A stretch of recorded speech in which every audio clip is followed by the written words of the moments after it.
Yeah. Good evening, ladies, lords, lasses, and all those in between. It's I, your humble game master, the Deathly Shad, here today to bring some more Rains of Vitrium content with my lovely co-hosts and players. Agathar, say hi to the people. Surely nothing will go wrong today. Morrigan, say hi to the people. Hello, people. Renswell, say hi to the people. Nothing ever goes wrong. There is nothing wrong in Bossing Say. Soren, have a good day. Soren, Soren, say hi to people. Shit. Have a Okay, good see day. you later. Bye. Get the fuck out. Okay, bye. Anyway, Valen, Vani, say hi to the people. Hello, everyone. Hello, indeed. Wake up! No, Wake up! Put Wake on a up! little Wake up! brush, a Wake up! little Wake up! makeup. Wake up! Wake up! I'll fall asleep instead. Anyway, Ow. we'll turn Alright, into a so sleep stream. What was I saying? Oh yeah. So, when last we left, remember to like, subscribe, comment, all of the jazz, so on and so forth, as we go right into the session. So when last we left our heroes, Agatha the Kobold Rogue, Morrigan the Halfling Divination Wizard, Soren the Rabbit Folk Monks, Renswaw the Rabbit Folk. No, sorry, Soren the Rabbit Folk No, Samurai, I'm the monk. Renswaw the Rabbit Folk Monk, and Vani Valen the Rabbit Folk, Warlord, and Bloodhunter Cleric, respectively. Yes. Man, some fucking coffee. We're No. 2 characters from a full bun squad. Yeah. That's why you're Air Force One. Our lovely group had just finished, kind of like dealing with the King of Vuori, and were basically put on house arrest by the new king to kind of like chill and relax for a little bit, so that way they could, recover and recuperate, and so they could quash any rumors about your involvement in regicide without there being a justification for it. Yes. And after that, you were all invited to a big banquet in which a lot of drinks were had, some stuff was done, and you're still in the middle of it as Morrigan was introduced to Miss Amanda Flemish. Yes, the boobies have arrived. Yes, a lovely bun that wanted to thank her Buns. for freeing her Yes. from The lovely beneath the babooey, I mean the nui. church. The boo-boony. Okay. Baboony. Booey. Anyway, I mean so nui. Newbie. the Banubi. Okay, that's great. And so, as we get right back into the banquet, what are the players doing? What are you guys doing here at this banquet? This lovely, lovely banquet of awesomeness. Let's see. Oh, also, Morgan, Me. as you walk back in, you'd see that Amanda hasn't left yet. She's currently perusing the banquet. Would she fucking follow me? She vanished before. Yeah, she She vanished. likes you. Back inside. She likes you. She just teleported, so she didn't have to open the door. Kind of looking at that, and then kind of like side-eyeing around to see if anyone else is like, who is this fucking stranger? They perhaps think to themselves and see it like, I'm just like, Oh, not my problem. oh, that's funny. Funny you mentioned that. No one is paying her any attention. As in, she blends in, or they can't perceive her. Isn't she blends in? Okay. It's one I of don't those need to- things. Question that. Why? Why would I? Seems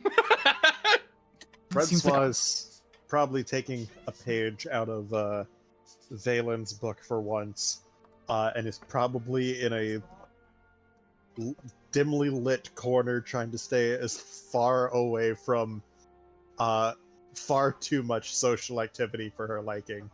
That is where Morrigan wants to be. Neatal is there as well. She's made like Just be like Immediately one- side turns one when she spots sneaky me. run Made like a one sneaky run to the punch bowl. Oh, Nate, you don't need to make a secret run to the punch bowl. Neatal can do that for you. Or she'll offer Do you go, at the very least. She goes towards the punch bowl. Yes. Morrigan will quietly cast sending. Okay. Hey, Soren. You should grab your sister into one of those dances you were doing earlier. I think it might alleviate the embarrassment you may have had before if she does worse than you. I will be here to help. Is that more than 25 words? It is enough words. I don't count. You should start counting, bud. Alright, well... The lion does not concern itself with The counting for important sending. part got through. Soren, go ask your sister to dance. It'll be funny, and it'll make you look less stupid. He has a reply. He has a chance to reply to that, You do? Yes, he does. and that's going to be, what do you get out of it?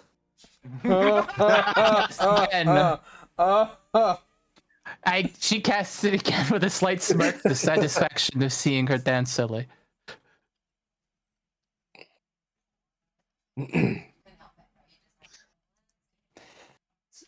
All right, he's going to, if Neotal's free, he's going to approach her, see if she wants to dance. She looks to be getting punched from the punch bowl as you approach. And she kind of like turns to look at you. Oh, hey Soren, how's it going? Oh, not too bad. How are you enjoying the banquet? It's pretty good, ain't it? Oh yeah, I think it's pretty good. I was getting punched for Rensoir. Oh, I see. Did you have a moment free, or were you gonna head back to her and hang out with her for a bit? I mean, I'd like to return this punch to her at the very least, but I would be free afterwards, sure. All right. If you want to give her something fun to look at, whether it be because it's either done well or because we look silly doing it, you want to dance after that? Sure. I wouldn't mind. Cool. I'll wait for you to get finished, and I'll be right here. Okay. Morgan, you watch Soren talk to Neatal, and then Neatal walks away from Soren. Back to where Ren And so how quickly does the subject of the sending spell need to send the reply? Is it immediately after, or can they hold off on that? Within... I think we established we can hold off on it. I would say probably like within a minute or so of duration. Right. After he does that, he's going to reply back to Morgan's sending and just say, "You're on." Big smile on her face. You just says to herself, Soren, you really do come through sometimes. Morgan can't wait to give her that one portent.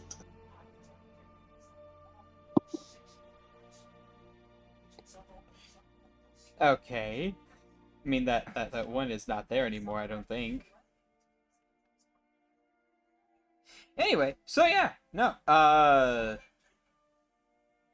She'll return to you, Renswa, and say, "Got your punch. Apparently, my brother wants to dance with me. You gonna be okay?"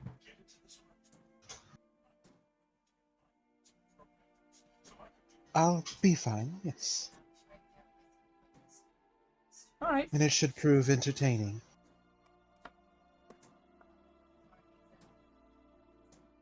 Entertaining. He looks at you quizzically. Do you think I'm a She bad chuckles. dancer? She chuckles. No. But I've seen your brother. Oh. You're right. He beat the Samba Queen, right?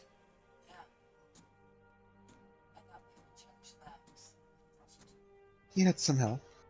But yes. Okay. Alright, fair enough. She'll then turn around and proceed to make her way over to where her brother is. Quick question. Yeah, This is so this This banquet's been just been going on this whole time, right? Soren wouldn't have had an hour to himself, would he? What Like was that? before or after? What was your question? Soren hasn't had like a moment, like an hour to himself, like before or during, right? No. Okay, because I was thinking if he did, he could have reattuned to the Shadow Dancer daggers. Yeah, he could have, but no. Neotal leaves for the dance floor as Soren collects them as Morrigan stealthily approaches Rensois from the other side, out of sight with her shortness and no longer wearing hat. Mm. Honestly, it's probably not even just that. It's also the fact that she's still used to seeing green in the corner of her eye. Also true. She blends in much easier now. Yeah. So The green light Morgan's here. So you, Morrigan, arrive at Rensoir's table. Soren, roll a performance if you would, please. I was just getting to that. Flip of the wrist and a natural Not 20. too bad this time. Oh, you get a natural 20. Never mind. Oh, okay. Right.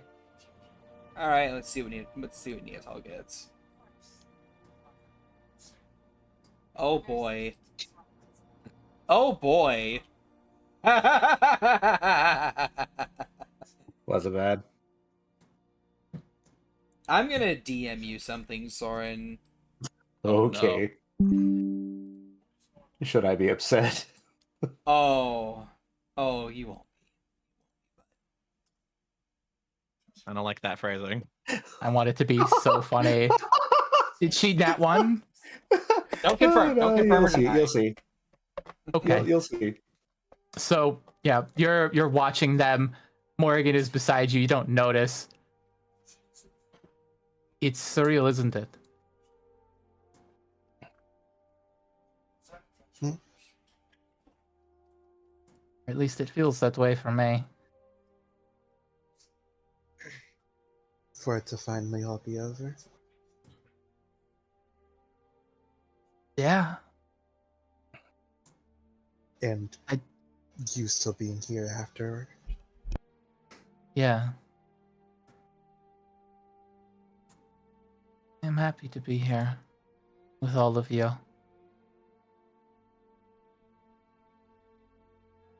It feels right. I'm glad you're still with us too.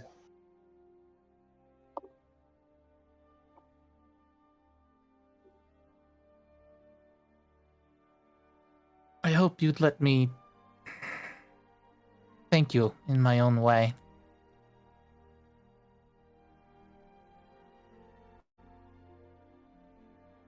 Some time later.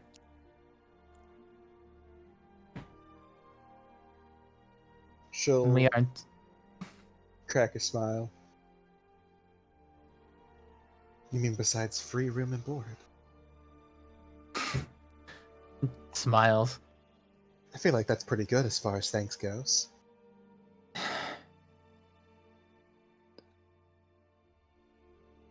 I don't know if I could do enough. I gave you all a home because it was what I wanted for you all.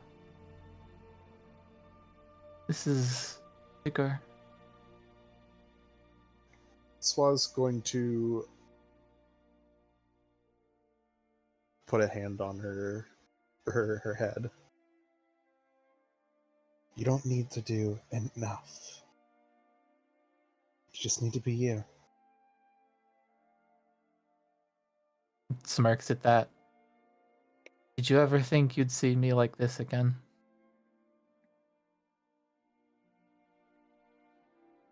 What do you mean? He kind of lifts a hand and turns it one way then the other. Not green. I mean, to be fair, beyond your memory is, I haven't seen you not green. Is it weird that it's jarring to see you, quote unquote, normal colored? We all get comfortable in what we see or perceive in someone. So it was weird for a while when I went back to my name. And I imagine it'll be a little odd for a while, not being bound to those old scars.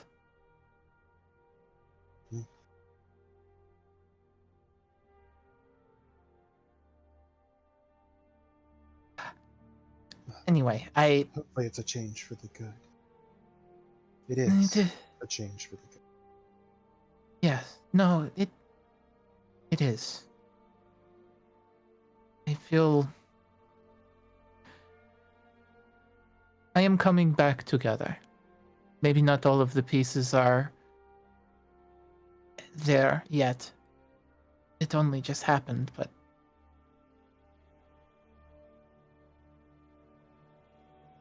I am long past the worst of it because of you.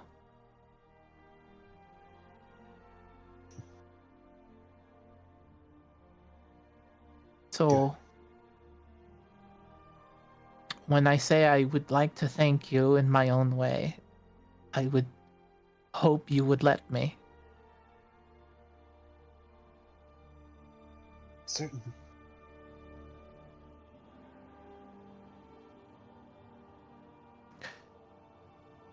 Good. It'll be like a day trip. Sometime when we are not hounded by so many things. We used to enjoy just being instead of being hunted or hounded for a short time. It should be nice, yes? If it happens sometime this century. She like I feel taps like my her, life very rapidly went from 0 to 100. Very quickly. she taps her nose. We can always afford a day. I could take us anywhere. Though I have some ideas.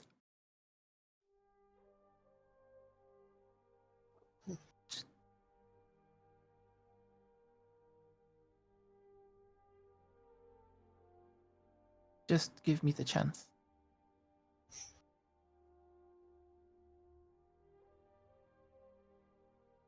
Very well.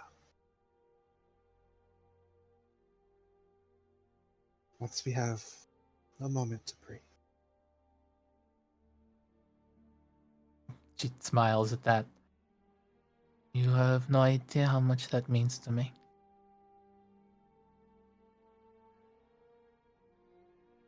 She'll just smile. And then look out to see how the siblings are doing in their dance. Well, you tell them, Soren, how are the siblings doing in their dance? Well, Soren is doing his best to lead, to help out his sister, and like helping her not to trip over her own feet because she's probably not doing too well.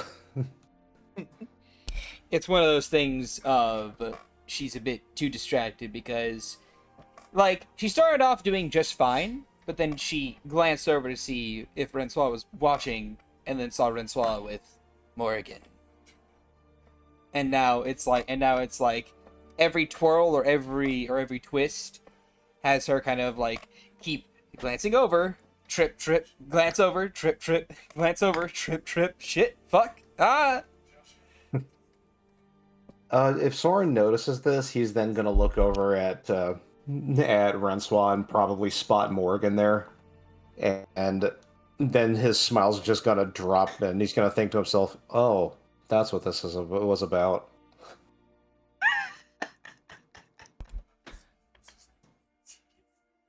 Just the disappointed. God damn it, Maury. And I would say after a moment or two, is Francois at least enjoying her tripping up over herself? Uh, I think she's probably chuckling. Oh, they're definitely related. I don't know. Soren is in rare form. You can almost see that like imperceptible like shift in Morrigan's hand, like a puppeteer. Though I would hardly give him all of the credit. Hold on.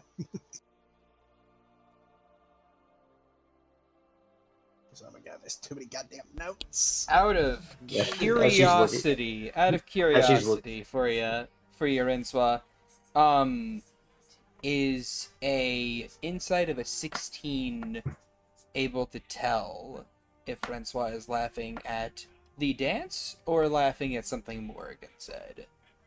Oh well, first she was gonna incite the Morrigan, but I don't think a 13 is gonna do it. So a 16. I was gonna say, what are you inciting from Morrigan? She's not being terribly candid. It's like, oh, I wouldn't give him the full credit. Oh no, she's definitely influencing him. Oh, okay, yeah. She's insinuating like I am giving him a leg up, and she doesn't need my help to be bad at this. Again, that's as she looks over to Soren and Neatel, she would probably spot Soren like looking directly at her with a crooked eyebrow and then kind of a blank expression. If Neatal glanced over at Renswa chuckling, like Renswa would look up at her and give her like a little like finger wave. Okay. She looks a little bit more relieved at that. And she will go full into a shit dance performance, if only to provide more laughs. Smirks as Morrigan lets go and lets Soren finish the lead. And the last thing, not that I would swear you to secrecy, but I have a feeling certain people would make an effort to keep that from happening. What?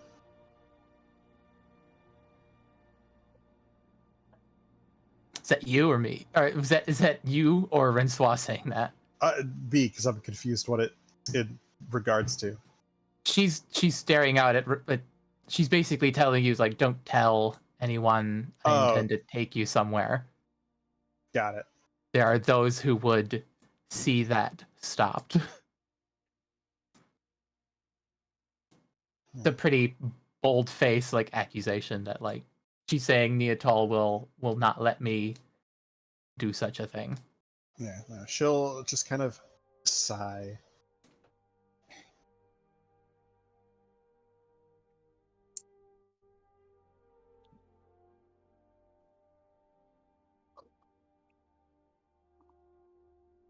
She's not so controlling or whatever it is you think about her. And pauses. I do not think she is controlling. I do not. I know she dislikes me.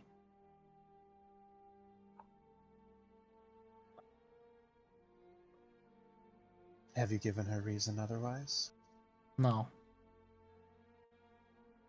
I am not claiming I am deserving or undeserving of her ire. I have my reasons, and I am not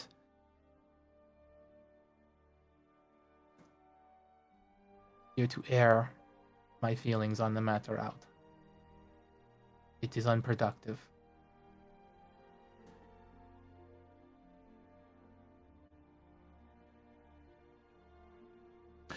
And the longer I stand here beside you, I can see the more concerned she gets. So I will say good evening for now. Okay. And smiles up at you once more. Her eyes still tired.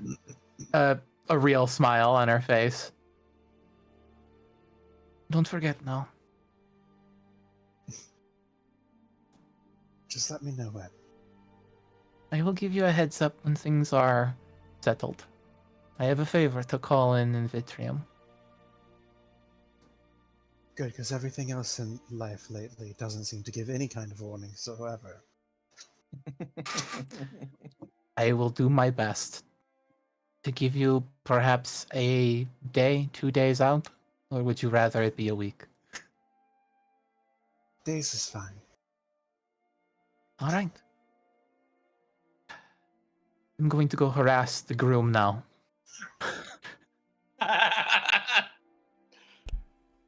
All right. As that happens, Soren, do you have anything you'd like to say to Neatal while she is dancing with you? And looking a little bit like she looks increasingly concerned throughout the first bit of it, but then you see that she kind of like gives a small breath of relief and then throws herself into being as comical as possible. Well, if he could probably see that, so he'll probably help her, help her out there, and try to be a little comical himself, just to complete the image. Yeah. Whenever the dance is done, she kind of pauses a bit, and you see that there's this hesitancy where you see she wants to go over there to Renswa, but Oh, well, if she looked over, she would see Redswell's already coming that direction. oh, okay.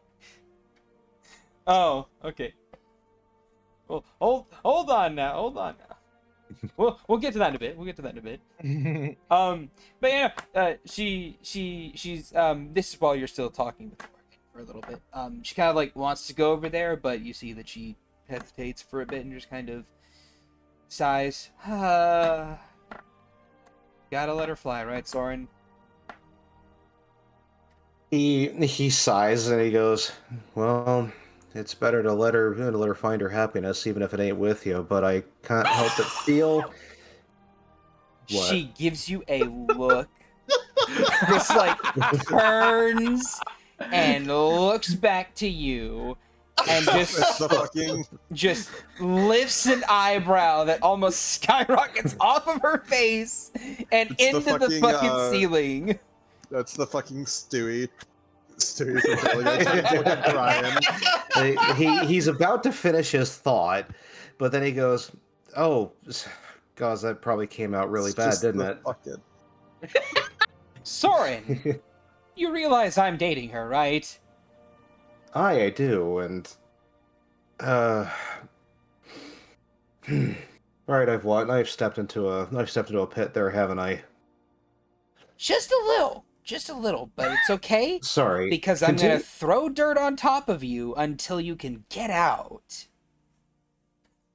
All right, I'm sorry, I didn't mean it that way. Very, very poor choice of words. It's just, I was about to finish that up with, I can't help but feel a little manipulated at this. That sourness may be part of where that word choice came from. It's fine.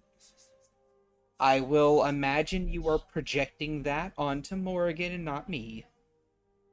Because that is what you should be saying to that little halfling bitch. She kind of like frowns and crosses her arms over her chest. He frowns, and through gritted teeth he says, "Oh, don't worry, I intend to." Good. Because whenever she was dating Renswa, I left that shit alone. I was just a friend. And even afterwards, still just a friend. Renswa chose this. And I'm supportive of that. And I worry because I don't want her to be fucking gaslit into going back to Morrigan, who's a fucking toxic asshole. He kind of grimaces and says, "Well, she's been getting better, but she still has some ways to go. And I never meant to imply that you never did that. You were a very good person in that, and I respect that. I really do." I'm sorry if you got that idea from what I said, but it ain't what I meant.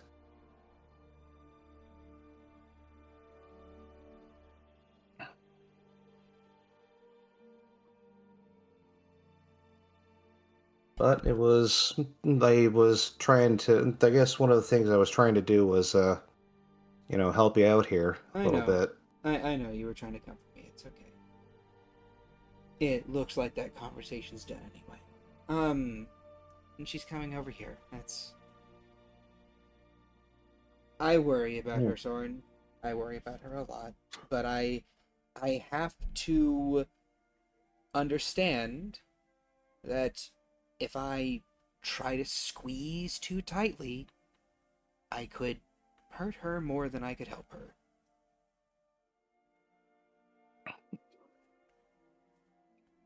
He nods and says, I understand that. It's kind of one of the reasons I never really tried before, well, recently. I never really knew what would be too much or if anyone was ever really, interested in me, to be honest. Well, now you know at least one little guy's interested in you. And he wasn't someone I would even consider being with at first. I thought I was straight. He just shrugs. She quirks an eyebrow at you. Really? I suppose it's fair enough. I mean, I didn't know I liked girls until, gosh. Am I interrupting?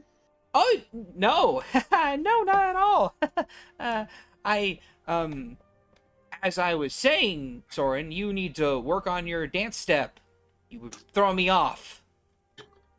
She very playfully pokes him in the belly. He grins and quirks an eyebrow and goes, "Oh, you're right. I still need to work on it. I've got a friend I need to hit up for that, I think." He reaches forward to hug her. She'll hug you back. And she'll look to Rensois. Now, Rensois, my apologies for that very poor performance I put on. But, I had to make my brother look good.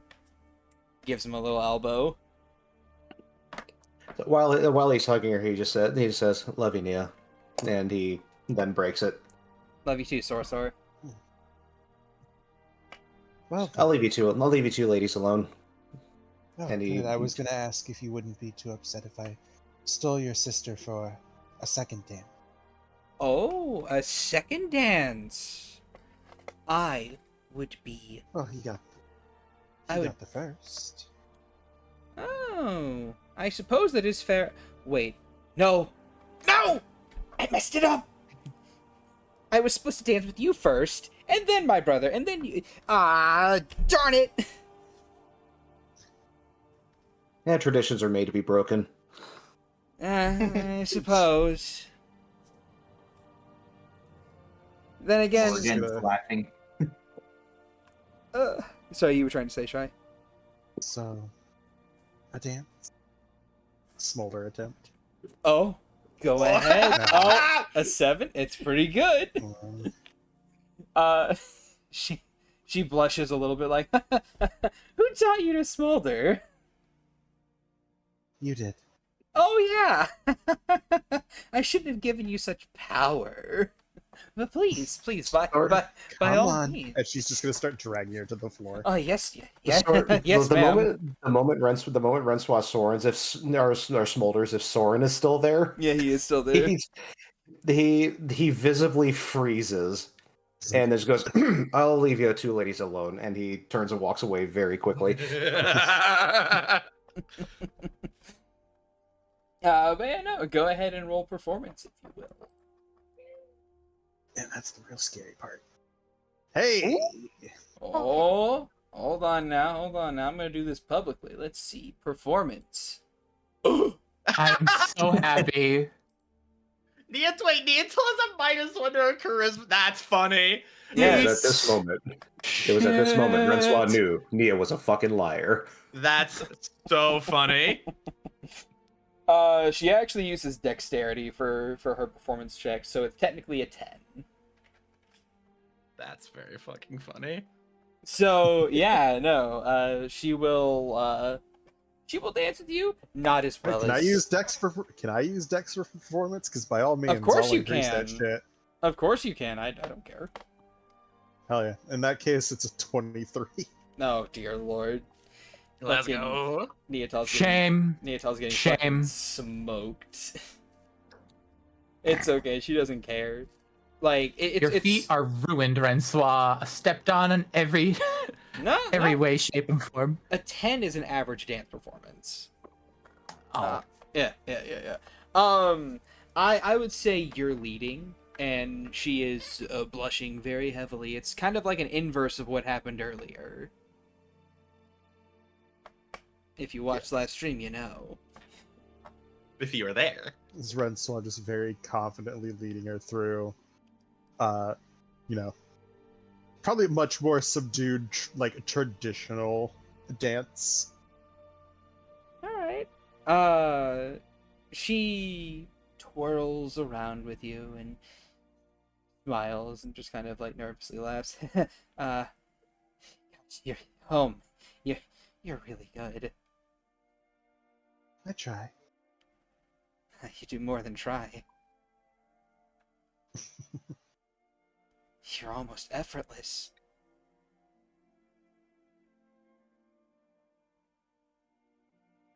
And you're trying too hard to impress me.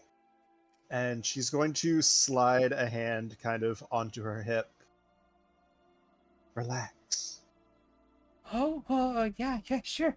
I'm relaxed. And I can't help but try to impress you. You're a very impressive woman, and I appreciate your enthusiasm.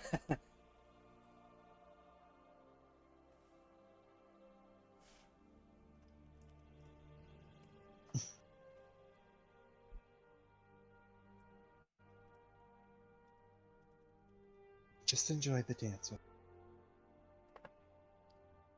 And she does. The two of you dance for a few minutes, and she does relax. Just steadily kind of like letting her natural athleticism take a bit of control here as she just kind of bends to your whims.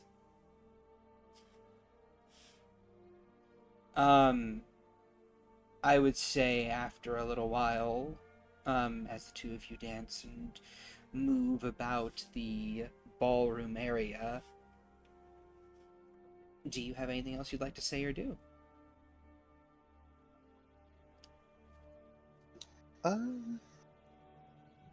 No, I think she's just gonna enjoy the dance. All right. Well, and after a little bit during this dance, you guys, all of you really, would feel the castle rumble a bit as something enters. And the double doors burst open and reveal ch-ldr-n and Mel have made their entrance. horrible. I'm just picturing it's like the doors slam open. There's just like pink smoke and gold confetti. Yes. We're here, bitches. Yes. Trying to fucking Horrible. party. Yes, actually, Is that's there- literally it. Is there any chance I could have had a little interaction as this was happening? Sure.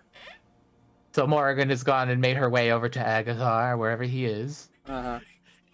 He's sat next to Lana, where because Soren danced with Lana first, and then he kind of made an immediate pivot to Neatal. So Agathar's just hanging out next to Lana. Oh, hello, you two. Hey,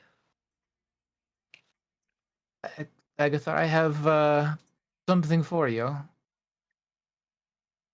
his head tilts. You are intending to get married today, yes?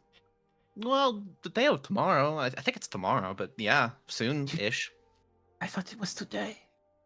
Well, the Guess I banquet's missing- tonight. I don't know. I thought that was going to happen at the end.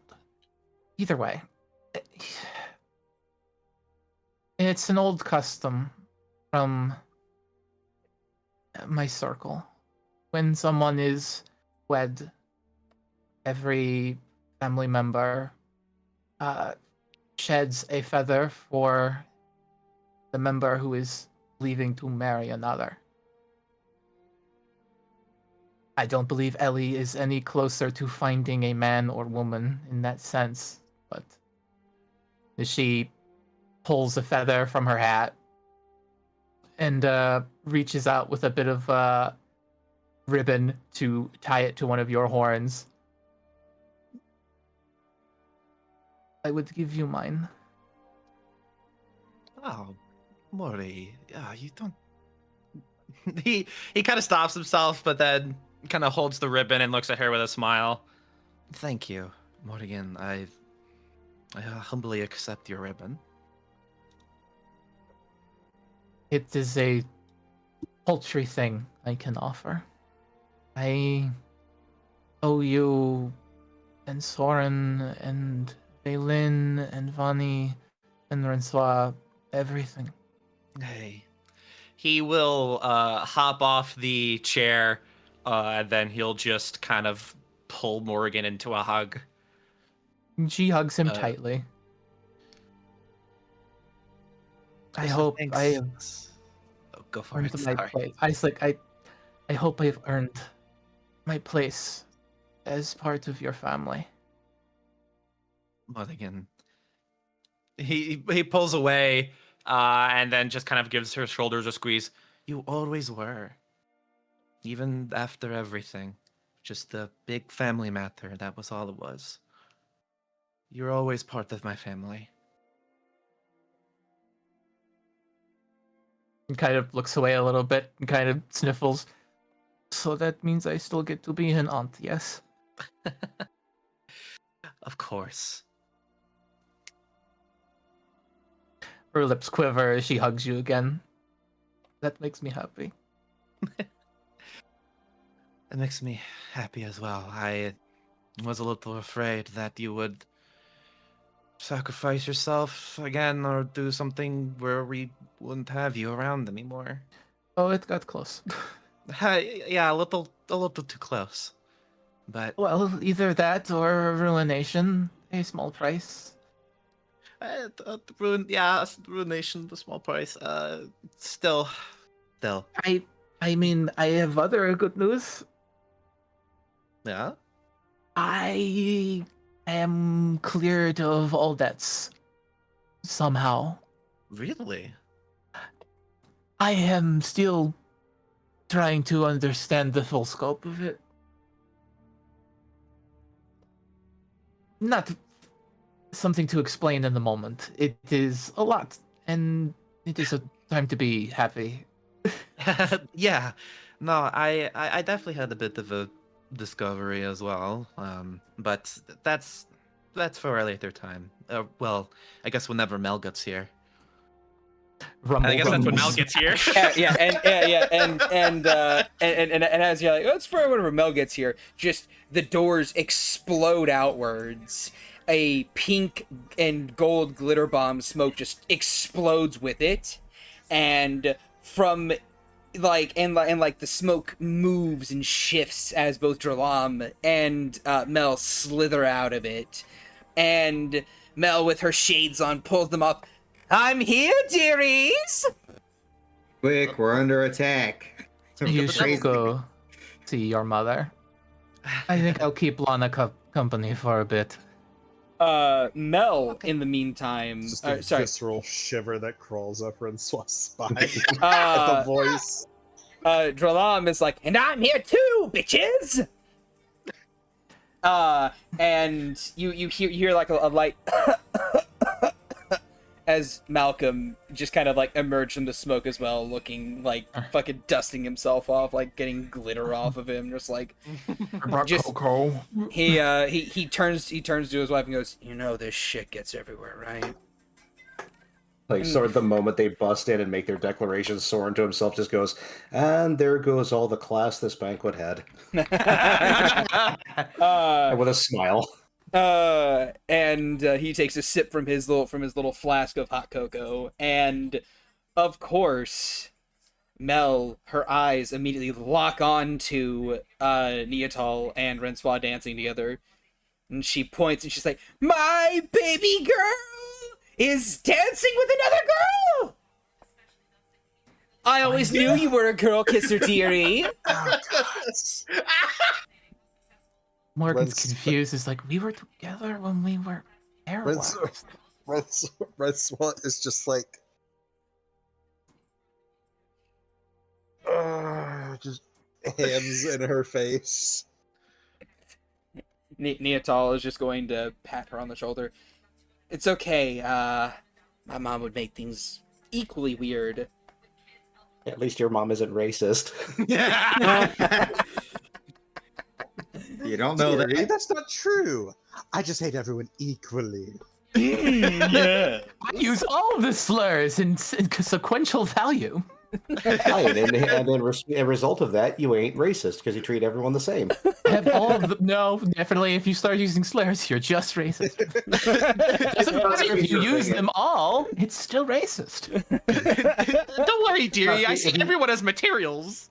If you use More better. slurs, that just means you're a bigot.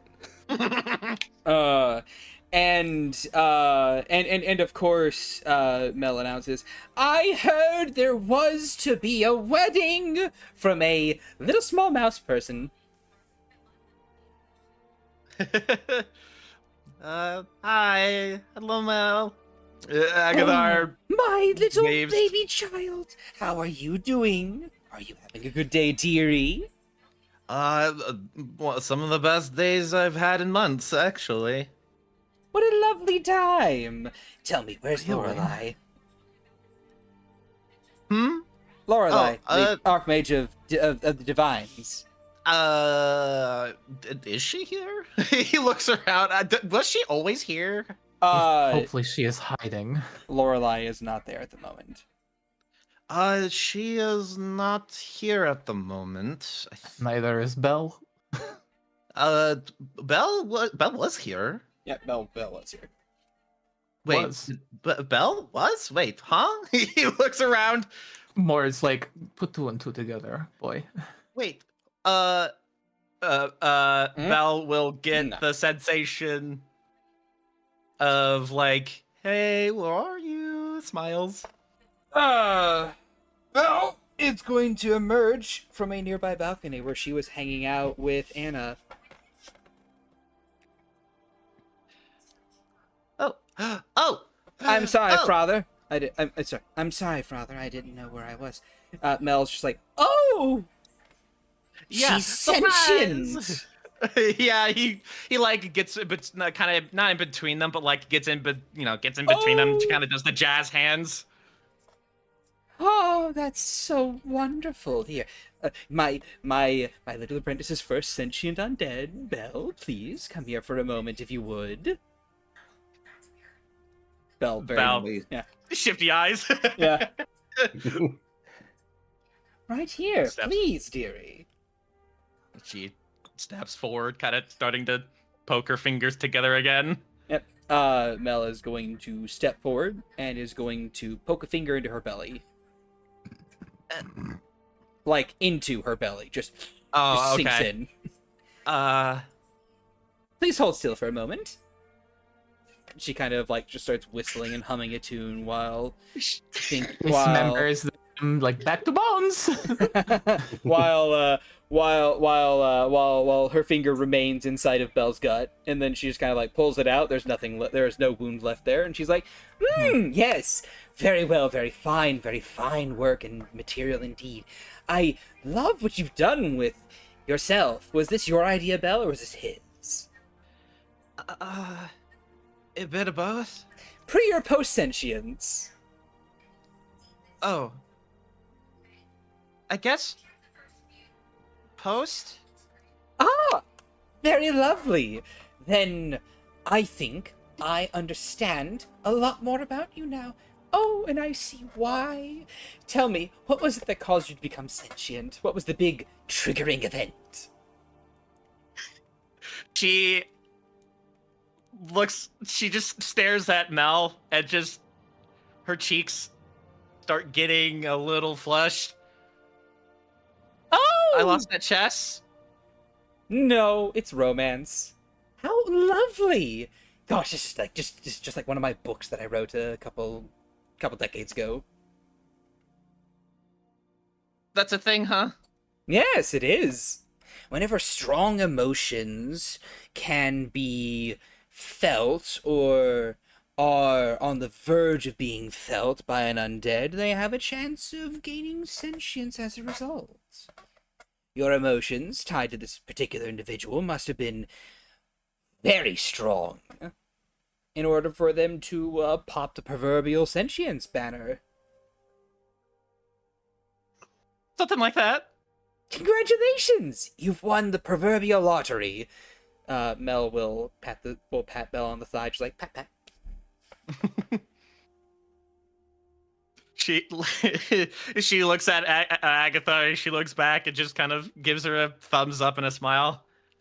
Cool. Anyway, think- you're dismissed. Have a good day. You too, Nana. Nana! She looks around. Oh! She looks Oh. around the room. She'll reach up and She does- take Belle by the hand and just gently squeeze it and pet it, just like, "Oh, you're too kind calling me Nana like that.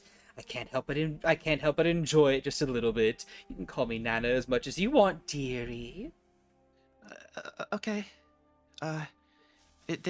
Is Lorelei around? Because I haven't seen her. Mmm. Oh. Oh. Oh. Oh. Oh. What? What are you? You're making a lot of sounds. I am making a lot of sounds, she grins. 50 eyes. You can certainly go find Miss Lorelei and bring her here to us, as we need to speak to her, the new Archmage of the Divine. Okay. She sprints off. She literally doesn't let Mel finish. She just runs. She just runs away from Mel. Mel just gives her a shark-toothed grin before slow turning to Agathar. Well, you do realize that your sentient undead construct is in love with the Archmage Yeah. of the Divine, yes? Yeah, I'm aware. Hmm. And I think she's aware as well. And you're also aware as to what can happen if an object of one's obsession is not receptive to their advances, yes? I have sinking suspicions, yes. I've talked with Belle a few times, and I tried to make sure that to keep her expectations tempered, and she was pretty receptive of it. Mm-hmm. Yes, well, first of all, don't let her near any slimes. Second of all, make sure that she doesn't start consuming the souls of those that she kills. I will make sure of that. He kind of raises an eyebrow. I haven't seen her make any advances like that. Only speaking of that, I didn't bring her. It's a couple things. Yes. So my mother is a ghost. Of course, I can sense her. Hello, Moors! Tell your mother tell Mel I said hi. Yeah, she says hi. Oh, I know she she'll- does. Yeah, so that was a whole thing. What else? She scratches her chin. Scratch, scratch. Oh, right. And just she goes into her Lord of Bones form, just just like skeleton outside. Mel claps her hands like she's at a golf tournament, just like, "Oh, that's wonderful, dearie. Congratulations." I could do that too. Yeah. It is a unique form of necromancy. Yes, it is. I got it when ch-ldr-n ambushed us and we had to fight the king, and that was a bad day. The Emperor, dearie, but yes. Whatever. He's just like wish-wash. Later, maybe tonight or whenever you're done speaking with Lorelai, I would actually like to talk with you about something, or maybe a little quest as well. Of course, anything for you. Now, I hear there's a bit of a party going on and that the wedding is to be later today. Yes, it is later today. Oh my god, it's Ooh. later today. He just stares off into the Yes. distance. Yes, it is later today. Yes. Be afraid, be terrified even. I'm always terrified. That's why I haven't had a drink. I can't relax. Oh, I can help you with that. She pokes Huh. you. She pokes you in the side, and your bones jellify. Not literally, but like you just kind of like flop on the ground. That. Just Gmod like ragdoll. Yes, like Not what I meant. little fucking Vaporeon ragdoll, just like bleh. Yeah. Not what I meant. Oh, you'll recover in a couple minutes.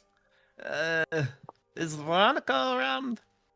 I thought she was with you. Oh, she is. She's on the ship right now. She'll be here soon. Okay. Anyway, please rest there for a couple minutes. One of the spears just kind of like very gingerly walks over and picks you up and sits you in a chair. Thank you. she just makes her way into the crowd. Mel has Durlam is already also in the crowd. Just like she's like, I'm ignoring that, and just kind of like makes her way into the crowd as well. So yes, Vani, Valen, are the two of you still here? Yes, I'm here. Okay. Are your characters still here at the banquet? Yeah, Valen would probably fuck off as soon as Mel arrives. I love that for him. I love that for him. Don't worry, he's getting beeline too. Run. Hey, Fun. good luck.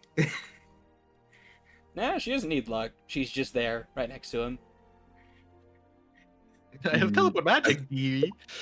Mm. We hate that for him. Eh. Indeed. If Yeah. only we were one more level, that would not be an issue. So yeah, no, she appears right next to you and just kind of like gives you a smile. Hello, dearie. I see you're trying to leave. I have no words for you. And Oh. continues trying to walk away. Well, I have words for you, Valen. Shuffle, shuffle, shuffle, shuffle. Continues to follow him. Valen, please. I really would like to speak to you. I don't want to hear what you have to say. Well, I would like to insist that you do.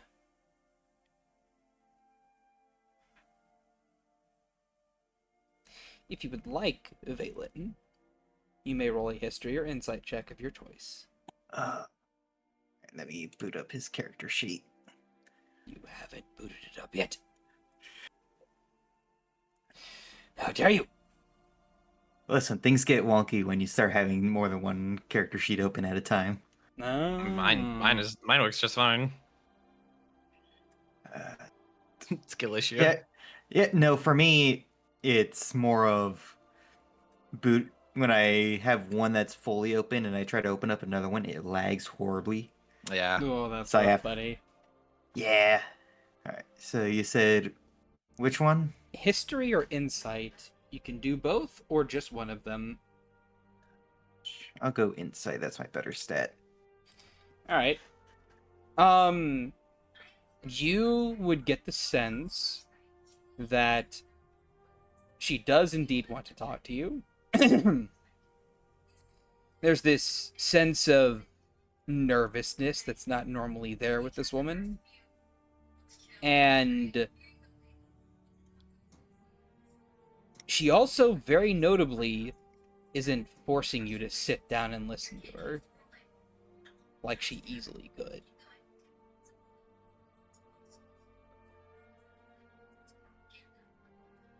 Why should I listen to you?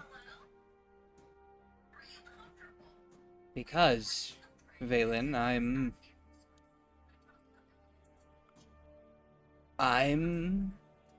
she kind of pauses a moment, has to, like, hold up a finger, like, just one moment, please. Puts a hand to her, puts, like, a fist to her mouth and kind of burps a little bit. I'm sorry. Again.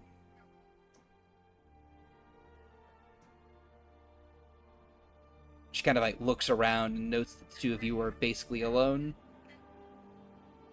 And then she relaxes a bit more. I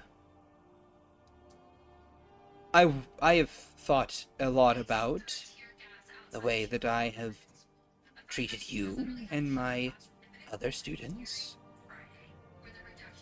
And I understand that I'm from a different time period where strife and struggle were the ways in which everyone was taught everything. And I am aware that such methods, when applied to everyone, lead to people hurting and breaking. And I wanted to apologize to you for my part in, well, whatever it is you're currently going through. I'm a insightful person by right of my paranoia, and I can see that you really don't like me. And I can't blame you for not liking me. I did kill you that one time,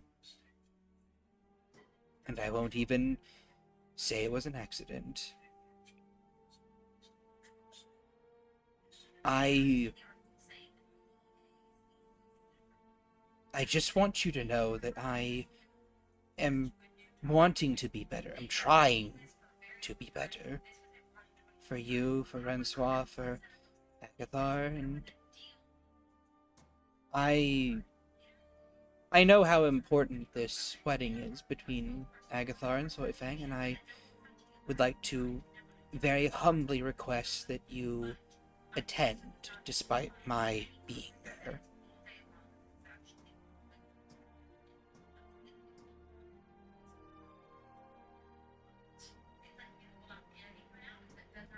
I have no ill towards them.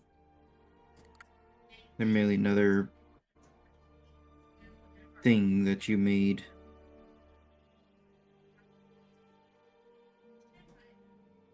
You may say you're sorry, but who knows in how many years' times you'll just go back to how you were. You've been alive for so long, and yet now you change. Now you claim you change. How can I possibly believe that? Everyone changes back to who they once were in time. Not everyone, Valen. I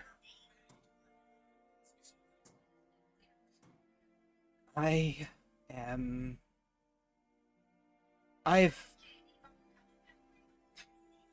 I have changed over these last centuries.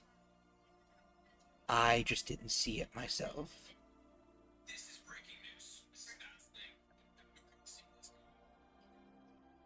Had you met me 800 or so years ago,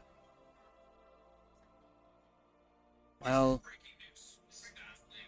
we wouldn't be having this much of a conversation. No, we wouldn't.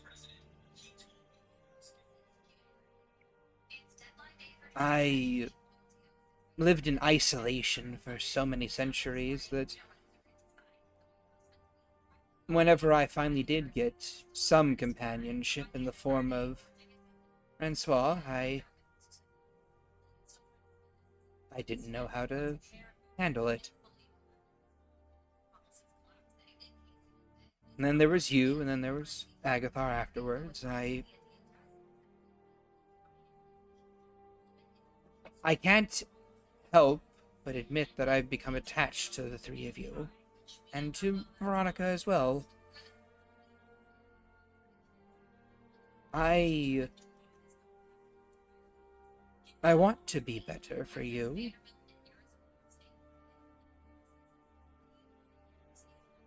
And I'm trying, as you can see, I am right now trying.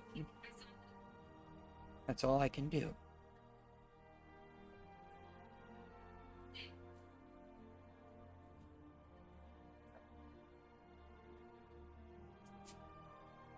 You can apologize all you will, and all you want.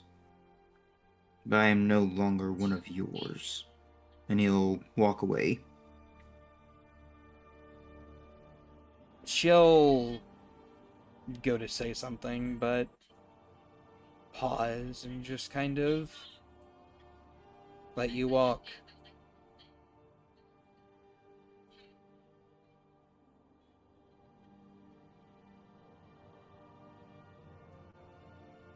She doesn't follow you, she doesn't chase you, she just lets you walk.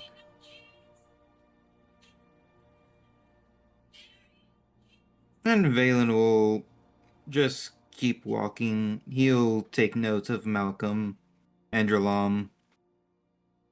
And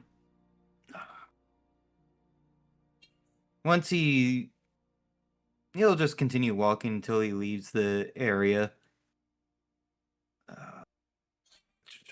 Need to double check spell. Jesus, where the hell is it? I'll figure that out later. But once he's to the point where no one is around, no guards or anything, he'll just fight back the throat of tears of sorts and just continue walking. I assume that they've been shown where the cart is. Yes, you have. Yeah, he'll just head back there. Not even gonna attend the wedding.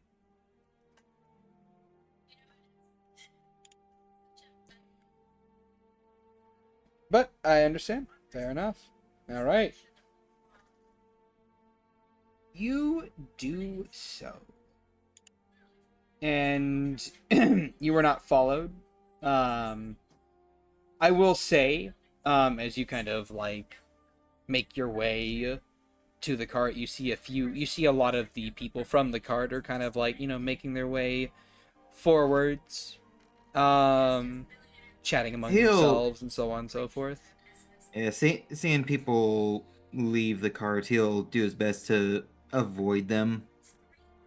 Just hide around a corner or something until they all leave. Not really wanting to be bothered. Go ahead and roll stealth if you want. Oh boy. This is not with disadvantage since he's not wearing his armor. So. Where's stealth? Right there. Nope. 7. A majority of the people kind of like pass you by and don't really pay much mind to you. However,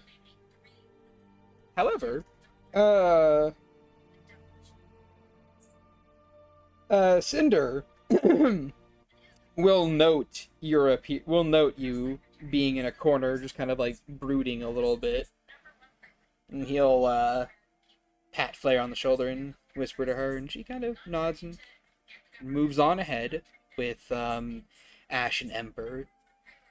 And he'll turn to approach you, give you a small wave. Yoo-hoo! What are you doing? Might turn in for the night. Ah, Not in for celebrations anymore. but of course.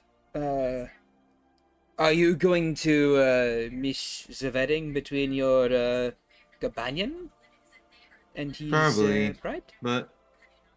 but I doubt I'll be missed. I'm sure he would. I'm sure he would miss you. It's fine. They won't be surprised. And Valen will make his way into the cart. Hey, Valine, And what? he'll pull out a cloak. He'll toss it to you. If you do decide to come, you can come wearing that. And then, no one will see you. They'll toss it back. The Archmages are here. They'll see. As he closes the door and enters the cart. Cinder just rolls his eyes. Eh. And just pockets the robe. AKA Shad rolls his eyes. No, not that. Literally, Cinder does. Oof. And then he will make his way. He'll leave you alone. You're there. You're alone. Do any of us aware he is left? I would say each of you may roll a general perception check. Unless your I will passive roll is a 15 19. or higher. I will roll a 19 plus 6. I mean, I 21. I said unless your passive is 15 or higher. So you don't need to roll. Oh, my passive is 16. Okay. My passive's 12. Alright. Renswall, yours is an 18. Soren, what's your passive? 18. Okay. So yeah, no. All of you guys would notice after a moment or two that Valen has left and is not coming back. As the rest of the people make their way into the banquet area. So as Soren watches them leave, he just sighs to himself, just goes, God damn it, Valen. I think Agathar with that 20 would probably see Mel following him. And then And then she returns with no one. Mm-hmm. She returns alone. She's all smiles, though. Mm-hmm. I will. Ori heads to the cart. Oh. Unless someone else is coming with her.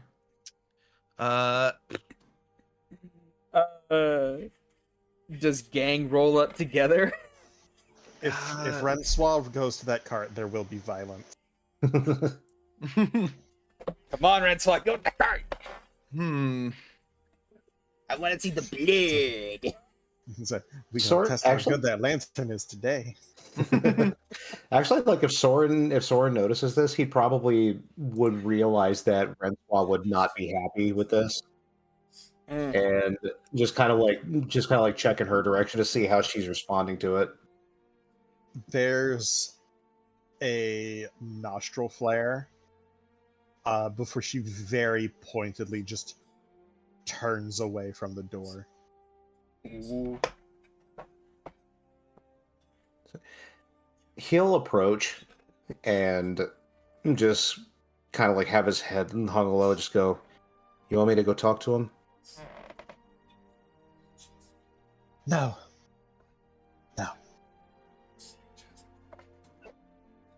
Let him Okay. stew with his head up his ass like he wants. Okay. I don't know what to do about that guy. He's always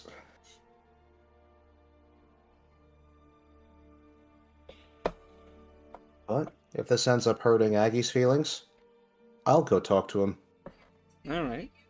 Then you see Mori walk off in that same direction. Yeah, I have a question. Vonnie would see Mori walking that way and intercept. Oh, hold on now. First of all, is Agathar going as well? Yeah. I think he sees Mel come back alone, and then he stares at the direction where he left, looks down, takes it for a moment, and then just his snout like wrinkles in on itself as he starts getting like looking really angry. And then he just sighs and shakes his head. And then he just kind of like looks at Mel kind of with an understanding. And then I think he just returns to, I guess he goes to turn to Morrigan, and then he sees that she's starting to walk off also. And she's gonna hear her say, don't try to bother bringing him back. If he doesn't want to come, that's his problem.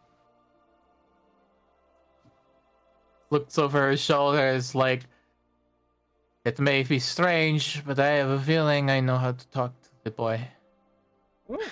Good luck. And I then don't need luck. Oh, sorry. If he wants to come back, he would be more than happy to. But if he doesn't, there's gonna be some hell to pay. Okay. And then Morgan, I would imagine you get one more response before you meet up with Bonnie. No. She Okay. takes what he says and doesn't need to say anything. She knows what he wants. He doesn't need to make a rebuttal. And then Vonnie shows up. What did Vonnie say?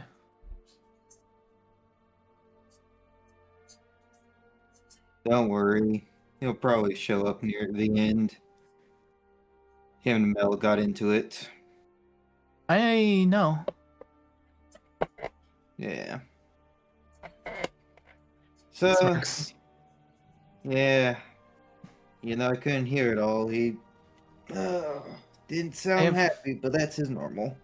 I have heard the two of them tear at each other before. I'm happy to see you cool-headed. I don't even know this Mel person, so No, I get that. But seeing your brother so upset doesn't stir anything in you? it's hard to say. It's not You like don't we know him so well. Yeah. But you care about him. Why would you Yes. spend so much time looking for him? It's hard to say. It isn't. I People do don't not go looking for their family on a whim. Well, when the family sacrifices everything. But it's been trying to talk. Even though you guys don't hear it. I imagine. Though the two of you share a similar stubborn personality. No offense meant. Oh, none taken. I'm just a little bit more open than he is, so. But He kind of gives this sort of like head waggle. Is like, yeah, let's go with that. but It's like, well, I will agree so that you do not shut down. but with what I've heard of that all he's been through, you're the closest one that's has an inkling of it. I might, yes. That's why I want to go talk to him. I think I might be the first to not bite his head off. True. Looks like I might have to step in to try to help prevent that later on. Let's hope I'm successful. Oh, enjoy the party. There's no need to delve into the weariness of this. I should be fine. I'm more looking forward to not having to be the Spear's prime smith anymore. No, you've decided to throw your lot in with us. Well, I have several irons in the fire. You still have a chance to walk away. You mean to tell me you're going to leave your smithy in the caravan alone, that it can be cleaned? It won't be the first time. See, you should have saw what I did to King back with the chessboard. Blinks at that. Yes, the chessboard. I am certain they miss you. Remembers Yeah. that they were like obliterated. Yeah. I would go trying to contact them though. Last I heard, they were very busy. Yeah. So I've heard. with A being sudden them. thunderstorm, was it now? Ah, yes. Yes, a rat front. I must go take care of. just very awkwardly leaves. And Morrigan makes her way to the cart. All right. Steps inside. Unless there's somebody else who has something to say to Mori. You know what? Go for it. Fucking go for it. Makes her way to the cart, sidesteps Cinder and anyone else in the cart like they're obstacles. It's like, whoop, No one else nope, is no in the thank you. cart. They're all at the They were- banquet. Oh, They step started in. leaving the cart. Yes, they were leaving the cart. Yeah. okay. I will say you probably run into Cinder last, and he's just like, you going to go talk to Valian? Thinks for a moment. What would be the funniest response? No, I'm going to brood. Another brooder, no? Fine, this is fine. I understand. No, I am going to go talk to him. I may have a better chance as the most to break the eggshell. Of course. And, out of curiosity, would you mind giving him a gift from me? No, I am not giving him any gifts. I am not adding anything else to this that will just make things worse. No offense, I know you probably have something very nice, but he is going to take that weirdly. Yeah, I suppose it is true.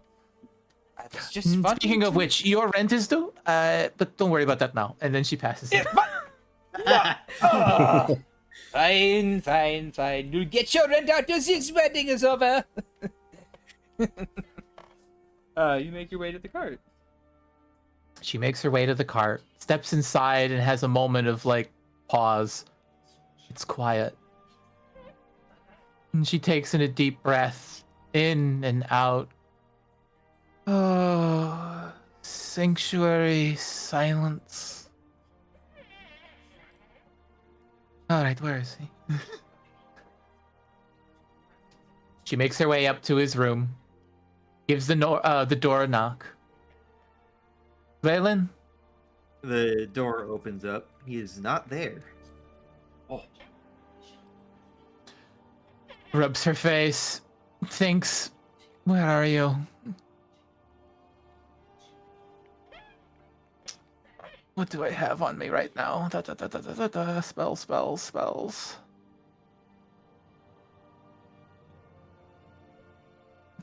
Thinks, angry boy. Angry boys like to hit things. Goes to training room. He's there, just you see a variety of weapons just strewn about as he's just going over them all. Sits at the like you hear her stepping down into the basement. I was correct in my assumption. They send you to drag me back. No one sent me. They are all complacent in your actions. I am the only one who cares enough to come and try and understand. Yeah, it would be not difficult. at all, but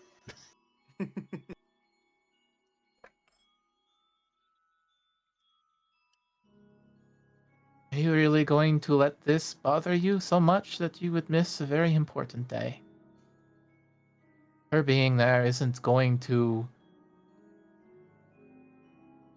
threaten you or them.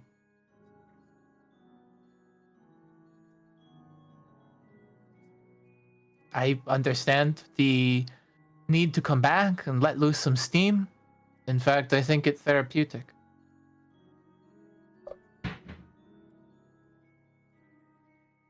But I would urge you come. See your brother get married. Be a part of this ceremony. It would mean so much more than you think it might to them. You only get to see it one. Oh wait, there's Soren too. And Agathor might have a second one, then who knows?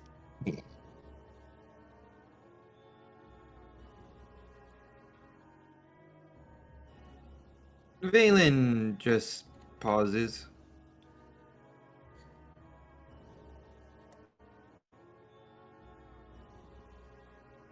I I just don't understand how they can trust her. How they can forgive her that easily.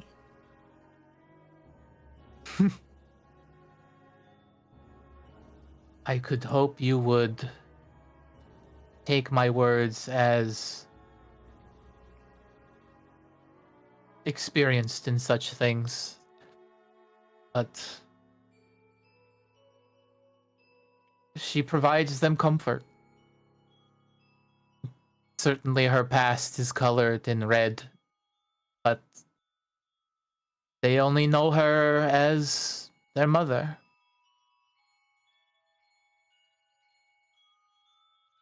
She has an odd way about her. And you know as well as I, my initial thoughts on her were as checkered as yours. But it seems at this point benign to be angry. At this point, you are only hurting, tearing at yourself, and take it from someone who has made a life out of that. It only cease to hurt you. And let me be clear, I care very deeply for you. And I would not want you to bear that sort of pain like I do. Like I have.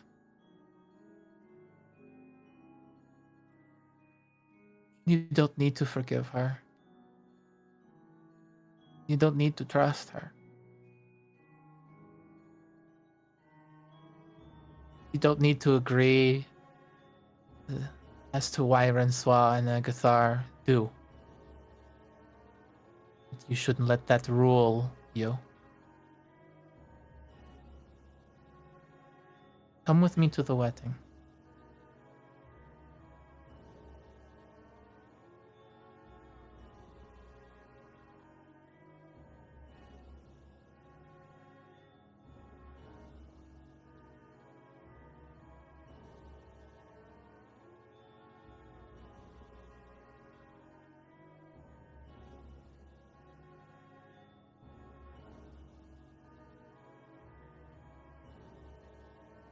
You know, when she killed me back then, and when we were planning all of this, figuring ways to bring allies, to bring Abigail into the fight. That little trick that I had, Yes. Valen turns and looks at Maury.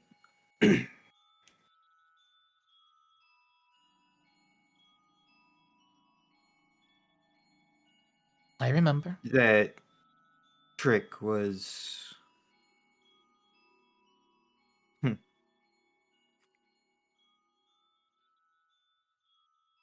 even the gods want Mel dead.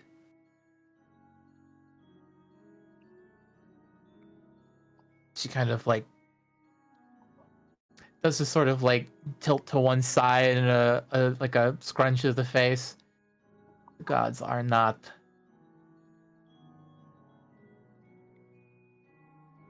What's a good word for it? Trustworthy, competent. They have clashing goals. They certainly want me gone. Some of them do. I nearly caused a cataclysm twice. Would you damn me? Me? No, because I know what happened. But when the gods, or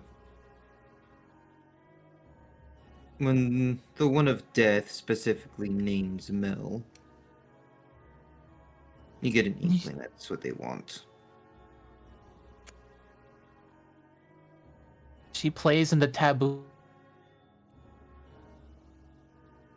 of death. Of course, a bit biased.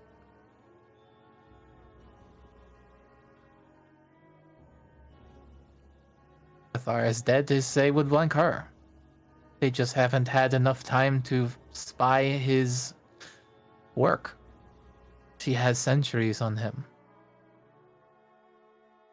And Perhaps, the rate he is going, he will eventually gain the same ire. perhaps, but You're deflecting. nonetheless, You dislike her. She has pained you, betrayed you. No one is asking you to be there for her. That is not who you are coming to this ceremony for. We could spend hours here. The result is you do not like her, and you have a hard time being around her or reconciling that she has hurt you. You like, I'll stand beside you. I can keep her at bay with a glare. We can be the only two at the party who hate her similarly.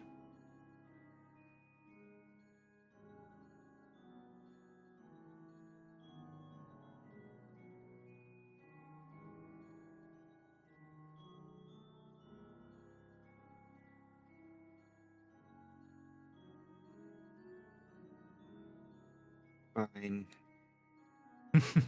But I do not plan to stay long. Can't stand being in the same room. Not anymore. She gets up and dusts herself up. You will stay until the cake is cut. Then you may go. Do we have a pact? Perhaps, unless Dralam pulls me aside. I will not. Well, what is wrong with Jalam? I doubt the others will tell Dralam of what has happened. At least, not all of it. Look, if she begins walking your way, I will get in the way. But I need a yes. Not a maybe, not a perhaps, not a if I feel like it. I need a yes. I will stay at the party until at least the cake is cut. Valen will rub the ridge of his nose. Fine. Lip raises a hand for you to shake. Valen will just walk past her. Grabs you by the hem of your pants. I am trying to help you. I know. But even Ian... I am just trying to play at the little bit of Fae that your teacher has taught you. He chuckles and continues walking. Fine. Be let that. She walks up with him back to the party, looking smug. All right. So, yes, you guys return to the party.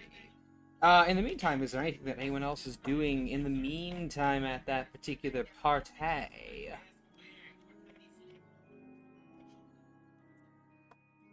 As I do a music shit. No. Nope. It's just angry, brooding for a few moments, feeling like sad, like he wouldn't even show up to the wedding. And then Maury returns, is like, "What's up, bitches?" Well, as soon as they walk out, like Soren would be trying to find Agathar to see if he's noticed, like Valen Hey. just like fucking off. Yeah, no, And- Agatha looks pretty upset, but it looks like he's just trying to like not play it off, but he's like trying not to be too upset about it, even though he's pretty fucking upset about it. Yeah, Soren will approach him and just pick him up and go, "Come here, Muffin," and just pick him up and hold him tight. Yeah, he That was will. just going to be like a small interaction. Yeah, he'll hold him. He'll return the hug and then just All right. give a sigh. Okay, well. And then you guys see those two walk in again as if nothing happened. Soren will tap Agathar on the shoulder and say, "Oi, oi, look who's here." Aguilar looks over at Valen and then just kind of huffs and then kind of looks away from them and then just kind of says, you know, if he didn't want to be here, he wasn't welcomed.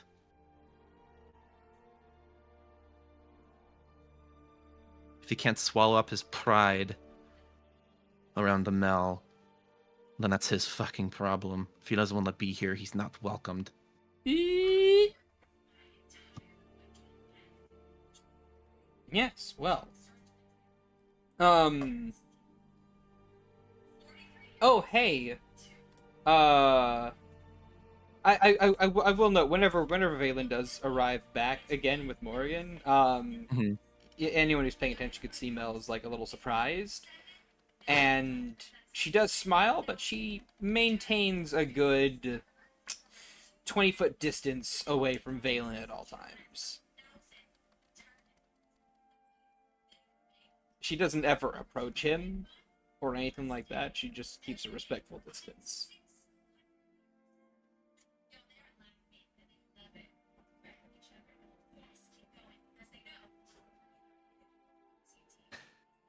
See, not that bad.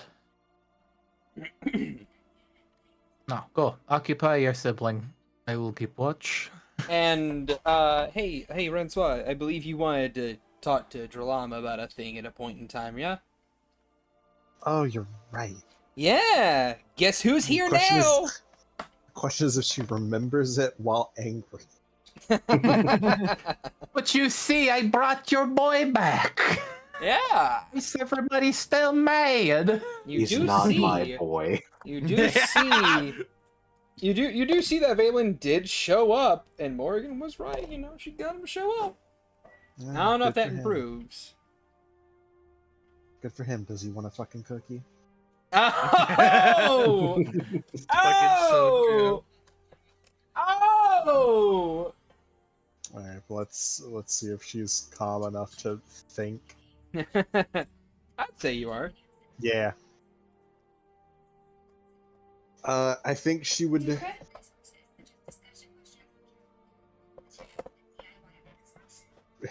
She would probably have like downed her fruit punch angrily, like kind of stalked off to go get more, and just like bumps into Dralam at the table. Well, you don't necessarily bump into her. Trips over Dralam. Your tail's like a million miles long. Yeah. So you do kind of like trip over her tail a little bit, but you would notice that whenever you do trip over her tail, like you don't stumble or like fall flat on your face or anything like that. You're too dexterous for that, but you would notice that there's like this very faint barrier between your foot and her tail. She turns and looks over at you. Ah! Good evening, Rensois. She swirls wine in her glass. It is always a pleasure to see one of my succeeding apprentices at the Wizard College. Tell me, how's life treating you? Like a punching bag. Oh! Well, you know what they say. When life punches, you punch back. No, that is one saying. Anyway. It's definitely one of Mother's. Yes, it is. One of my sayings is that if you get punched, simply throw a fireball afterwards. You just said it straight. She smiles. She shrugs. I guess that's effective as well. Or don't get punched to begin with, because you have barriers and all these other abjuration charms along you. I noticed that. Mage armor? Bit more advanced than that, but yes. We'll go with that.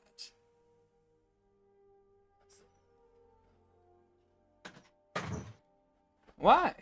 She kind of, just like as she's pouring a cup. Well, I had been thinking on your previous offer. So you wish to study the arcane arts?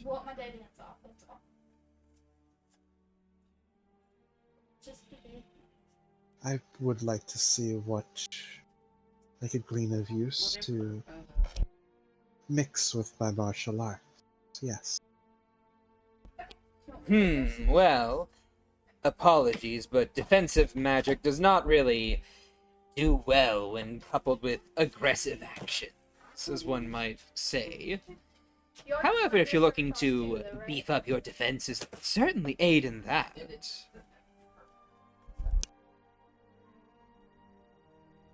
Well, that's part of the whole not getting punched part, right? Isn't it? Yes, now you understand. But sure, I could. She actually then pauses as she notes the tattoo work along the interior of her ears.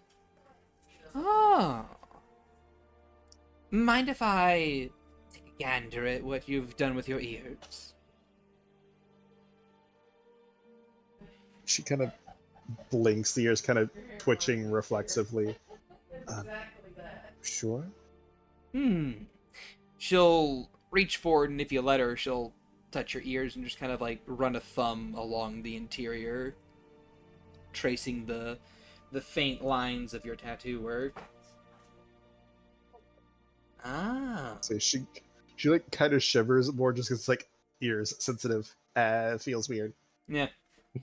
She stares, just like, where'd you get this? I'm having to think. I believe I bought it off of the Travelers. Alright. I think you did too. As it suddenly changes into something else. No. No one you'd like is what you say.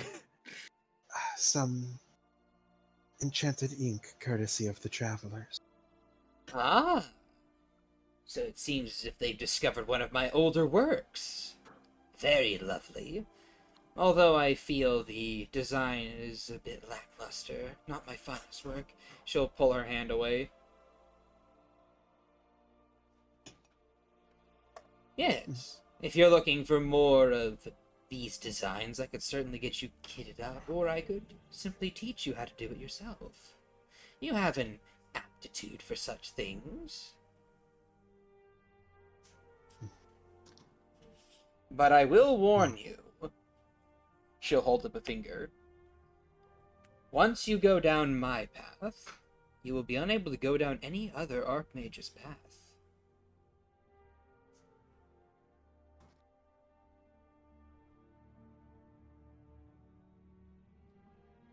Interesting. I'm gonna make Mel real mad. I just wanted shield.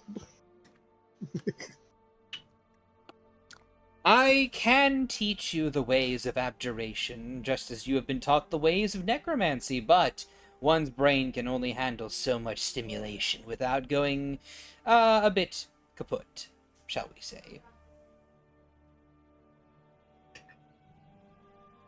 I see.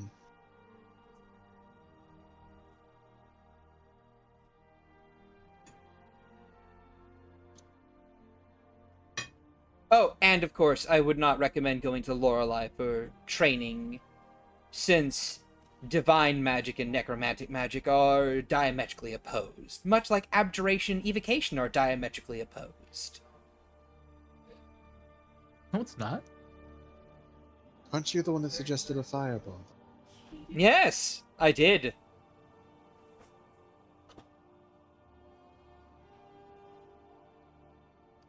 No, wait. No, it's enchantment and abjuration are opposed to one another. Gosh, what is evocation opposed to? She Oh frowns. god. Guys, she's going senile again. We have to do the tower Well, again. No. ow! I was about to say we forgot a step. I get apparently.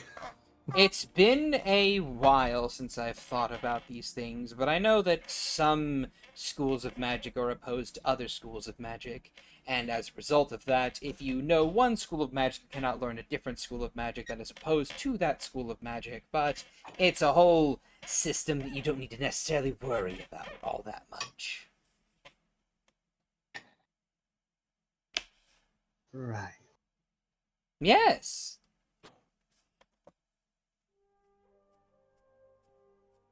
Perhaps another time, though. Oh. Okay, fine. She'll pull out a small stone and then hand it to you. Whenever you're ready, contact me through this. Very well. And I will teach you more than just how to shield from attacks. She'll smile, and then she'll slither away.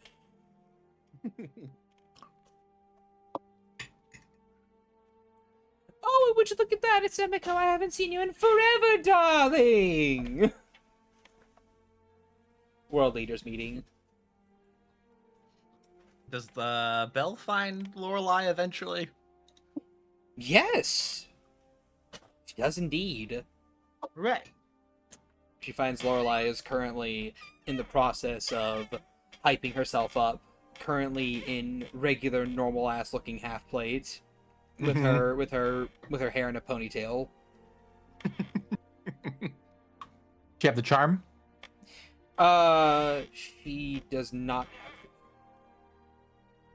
Oh, that's right. She doesn't need it anymore because she has the ring. Mm-hmm.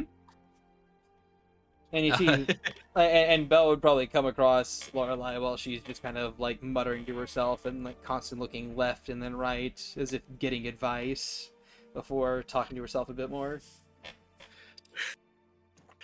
Belle goes to say something, doesn't say anything. Kind of waits, like maybe half a minute longer. Goes to say something, doesn't say anything.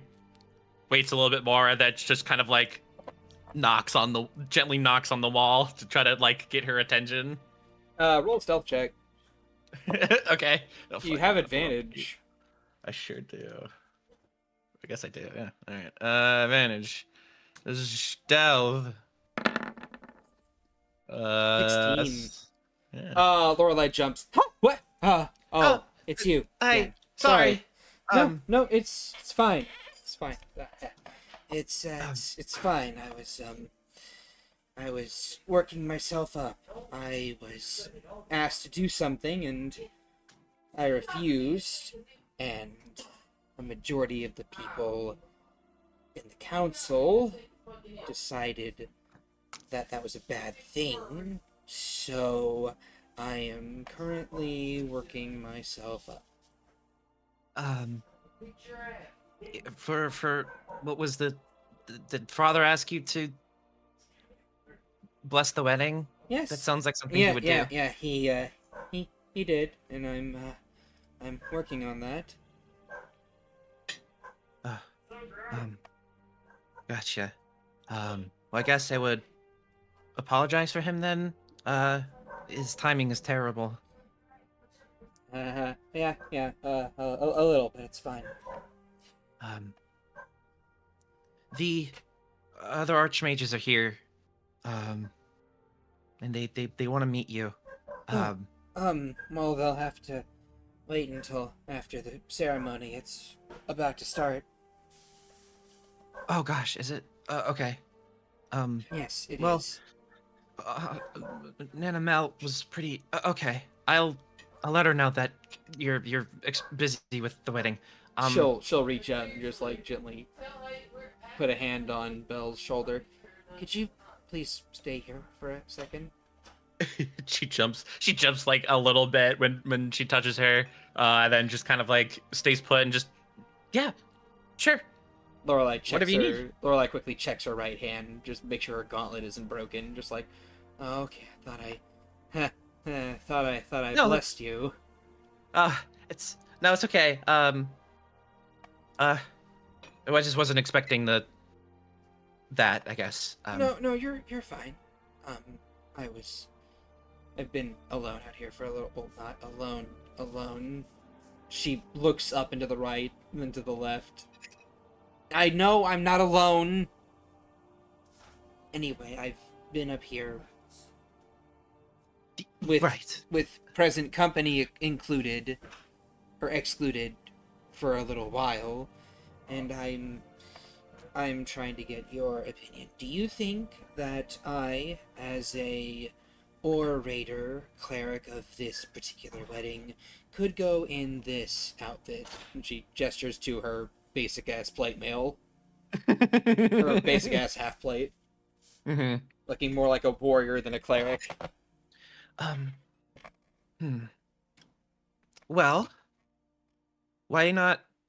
Uh, something like what Lana did. She showed up in full armor, but it was ceremonial. So I don't have why not respect the ceremony. two by wearing more ceremonial armor? I don't have ceremonial armor, and Uh, I don't want these people. She taps her temple to get into a big fight as to what it should look like. uh, hmm. I would. Hmm. I don't think Vonnie has enough time. I don't think she does that anymore. You know, maybe go with whatever your comfort is. The wedding is pretty impromptu, so I suppose it's fair. I'll go in this then. Thank you, Cool. though. no problem. Um, before do you want me to stay still? Um, just a couple more just a couple more minutes, sure. Sure. She starts kind of tapping her fingers again, kind of in like a nervous twitch. I wanted to apologize. I during the fight with the king, I guess it was insinuated that I was gonna ask you out mid-fight, but I didn't want to do that. But it kind of just happened, and it was inappropriate. And it was really rather kind of timing. So It's fine. I understand that, you know, adrenaline. Like, you have adrenaline now, right? I think so. Right. She nods her head very softly. I understand that adrenaline runs high sometimes, and that you have to, you know, work it out. Okay. I would. I suppose if that's the case, then it makes sense, you know. I'm not entirely against that idea. You did save me after all. Yes, but you don't have to do it out of. It's not. And she like She'll. closes her eyes, and she'll like kind of like try to like take a deep breath and try to just remember the feeling of like Agathar also kind of like doing the meditation as she just exhales. I don't want to force it on you. I kind Thank of you. like what Father said to Soren. I don't care how, but I just want you in my life. And if me being a summon of undead origins is a bit too much of a hurdle, I understand. And I can accept that. But, having you as a... Whenever you're ready. It doesn't have to be soon. It can be weeks or months from now. I don't want you to feel obligated to agree to something like Microsoft? that. Hi. If you would be so kind, roll me a persuasion check. Okay. She's so good at it. Okay. Tan is a tan. It is a 10. It is a 10. She's going to very gently nod and just go, it's fine. You don't need to explain yourself. It's strange, is all. I want you to know that I'm thankful, and I will think, I will consider, and I will very likely accept that offer that you made. Probably when this is done, and we'll see what happens from there. You are a undead, and you are a summon, but you're different now, and that's fine. Just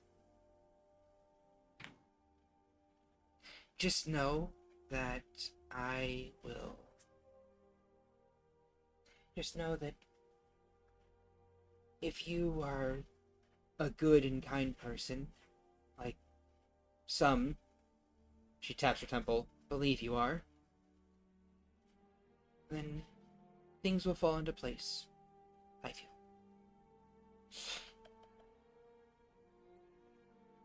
She'll blush. Okay.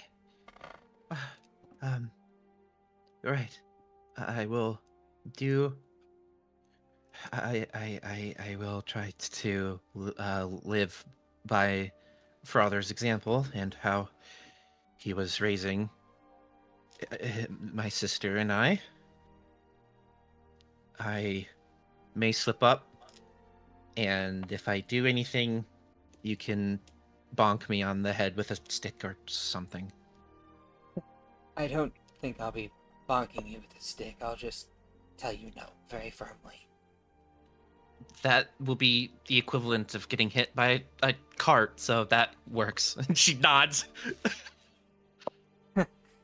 And with that, she kind of like nods. Well, I have to get going. The announcement will be made soon. Yes, I will inform Mel that you are busy and you can have a discussion with her later. Of course.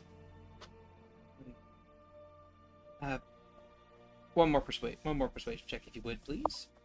Hey, come on. No. She goes to say something else, but she pauses and then just kind of lets it die. And Okay. she'll let Belle run off, and then she'll go off too. Is there any chance I can do like a small thing or two before we do the whole wedding thing? I would say yes, but keep in mind I have a lot planned for this damn wedding. I know. I'm gonna try and keep it short. Okay, go ahead. Maury starts with Agathar. Hi. After bringing Valen back, I think she kind of noticed no one was all that happy about it. She goes over to him. You are still angry with him. Of course I'm still angry with him. He left. He did not leave because of you. That doesn't... He didn't stay either because of me. No, he did not. He is in pain. He is he is confused. Like I have been.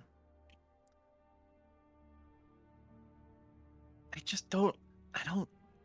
Look, I understand with him being mad at Lucas. We all are pissed. And we want him dead. Lucas. But let me get there. Oh, okay. But with Mel, she tried to help him. And she didn't know from the journal, she didn't know what was going to happen when she ripped up the contract. She didn't know. And he still blames her for that. And maybe she was a little reckless, yes, but she tried to help him. And he just refuses to see that. He wants to live in his own little world of paranoia where he feels safe, and we tried to pull him out of it, but he just won't. He is a hard nut to crack. He has a very particular approach, and you need to match him. I don't know how. She reaches a hand out and places it on your shoulder. I know how. I will help you know how. Right now, he's here for you. He came back because I convinced him that being here for you is more important than being set Mel. And he agrees. He is here, not because I forced him or that I held something over his head. He's here because he cares about you. He will look over towards wherever Valen is, kind of like not in a side-eye glare, but kind of like still kind of has a bit of a glare to his look, and then he'll just kind of look away for a moment as it will kind of soften as he sighs. Is he staying for the whole thing? He will be here for the entire ceremony and for you cutting the cake. I could hold him no longer. But really, what would he do besides stew in a corner with Mel or not? Well, I guess so. I guess that's fair. I know what he is going through.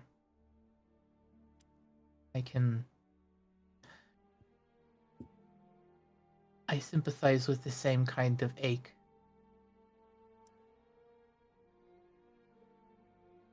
I am just more talkative. I suppose. He's angry at the wrong people. He is confused. As I've been. He needs our help, not our ire. It will be an uphill battle, as it was with me. I think it's a bit more of a climb with him, because you actually can see reason. You can see reason. It's just in the approach. Okay. I guess it just brought back the pain of him leaving me when I did the ritual with Zulamon. I know. But he is back.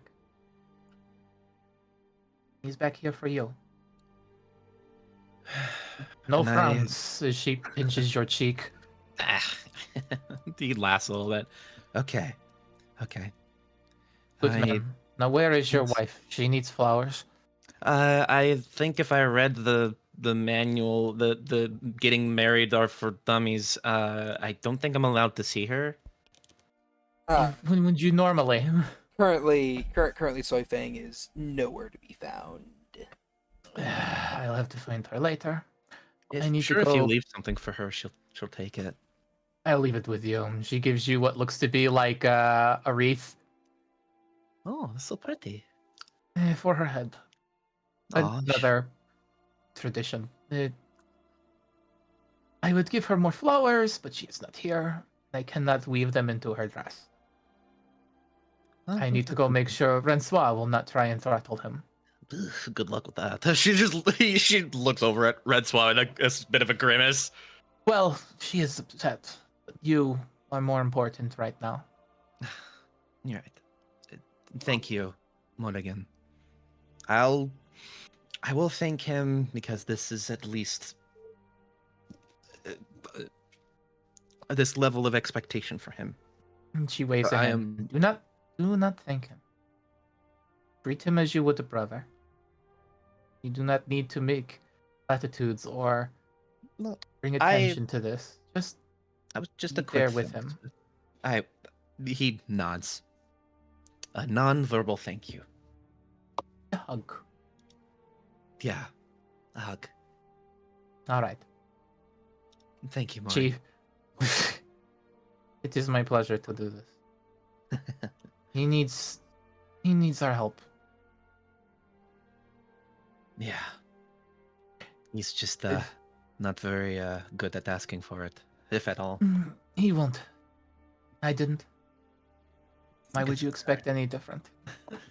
I guess that's And- fair, but you also talk more. That is the crux of it. She pulls a flask out and has a drink. And now for Francois. Good luck. I will wander my way over there. Right quick. I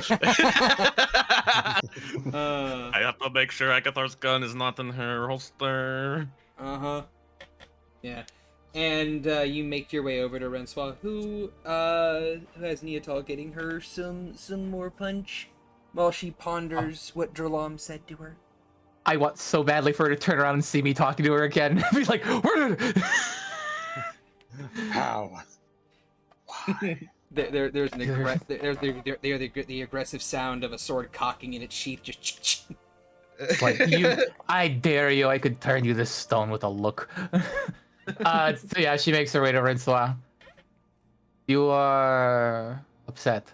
I'm fine. You are not.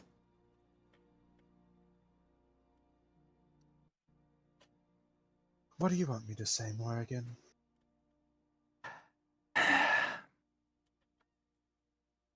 Give him a chance. I know saying that and all of the chances you have given him, but you will need to give him some more. And some more after that.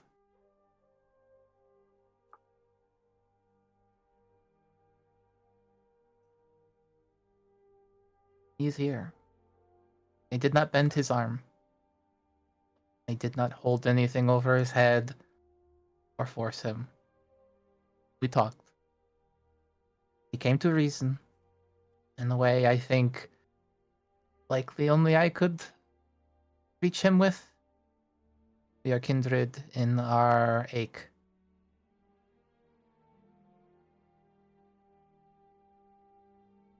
Yeah, well, at least you're an adult about it. I am just talkative. Attempts at genocide notwithstanding. 2 attempts at this point if you consider the possible outcomes, but that is not the subject. He is just different than me. Not much different in the pain, just he is a few words and it makes it harder to get points across. I can reach him. I can show you how to. This isn't the time to be holding grudges. I'm his sister. I should be reaching him to begin with. He doesn't want to be reached. Like I was. But you still did.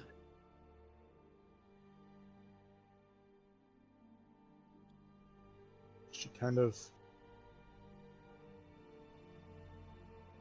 looks down at that, kind of staring down to her cup. Just because something is difficult does not make it any less worthwhile.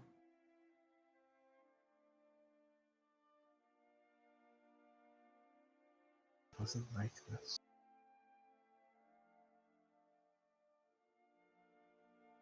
Change. Our hearts are fragile. The boy you knew is in there. He's just a little deeper than you can reach right now.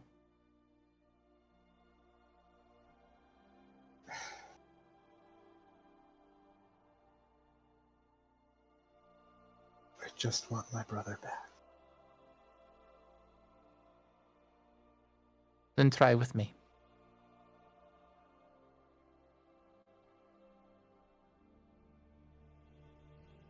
I am trying, but he's also trying at my patience. That I understand. For now, let's look at this as a win. He's here for your brother and his special day. Of his own free will, with a few choice words from an ornery little halfling.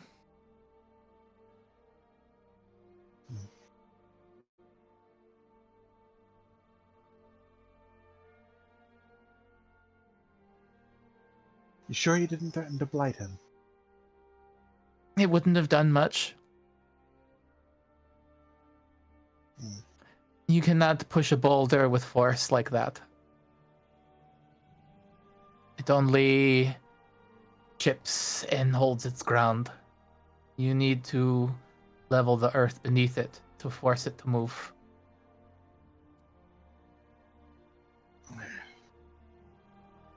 Makes me want to level him sometimes. Maybe save that for after the cake is cut and he tries to leave.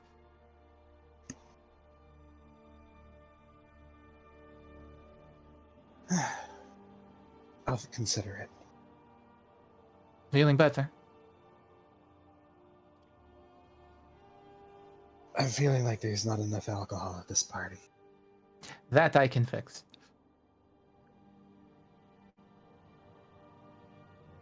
She, like, you still pull one of those familiar silver flasks out and waggles it towards you.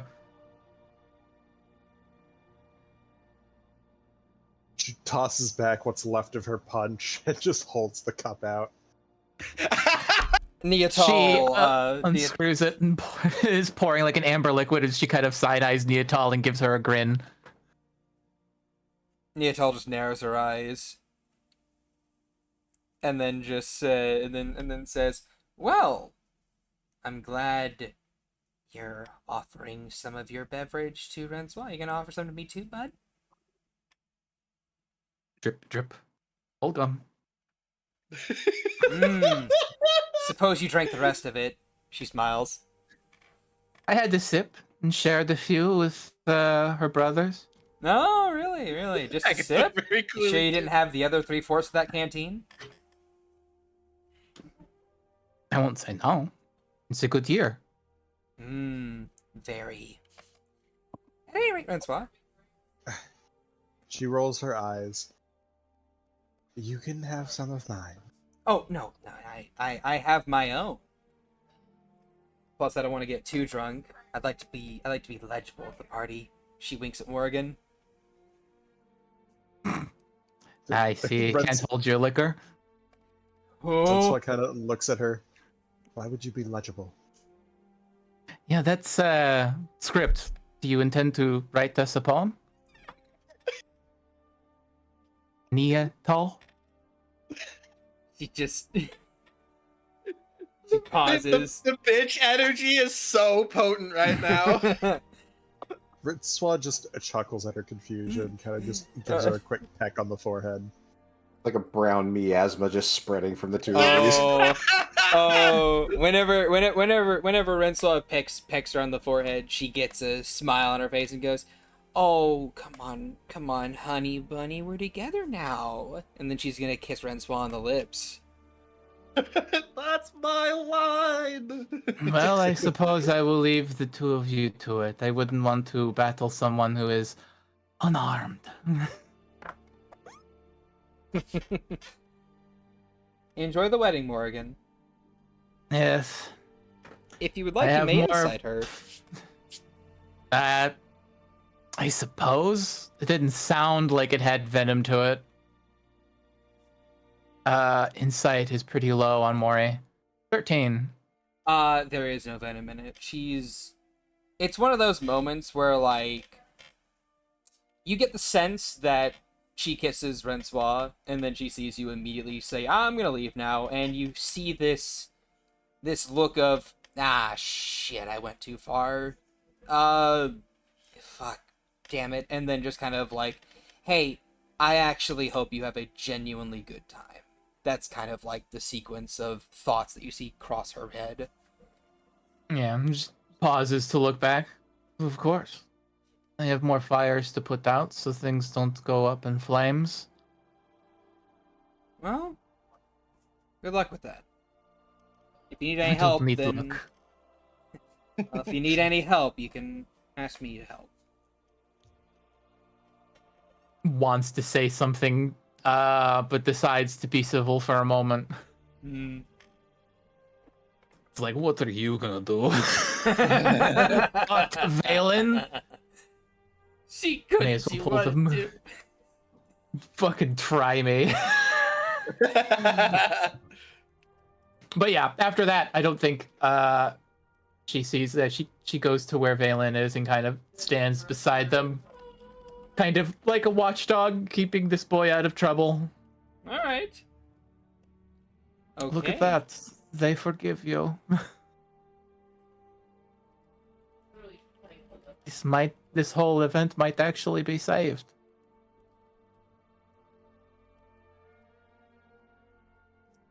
And Valen can respond if they want to, if their vehicle will allow. Yeah, if their vehicle will allow. I don't know if it will though. They are muted. I don't know if they know that. No. Will they- Yeah. Test. Hello. Hey, we look hear at you. that. So, did you hear what Maury said? Yeah. Valen just sighs, I suppose. For now. They care about you. They're just frustrated. This is a good first step, you know. When are they not? You don't give them very many opportunities. I understand you're in pain, but the people can't help you if you don't accept it.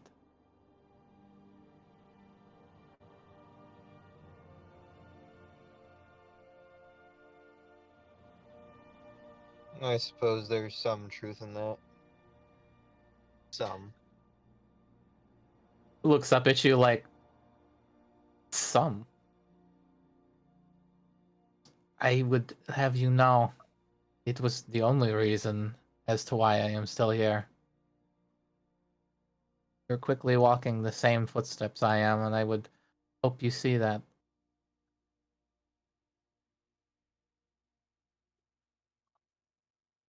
I suppose. Although I don't think my end goal would be genocide. It doesn't have to be that big. Spurning your family and ending up alone is as bad. Here. She pulls out the same flask that she told Neotal was empty and pours him a drink.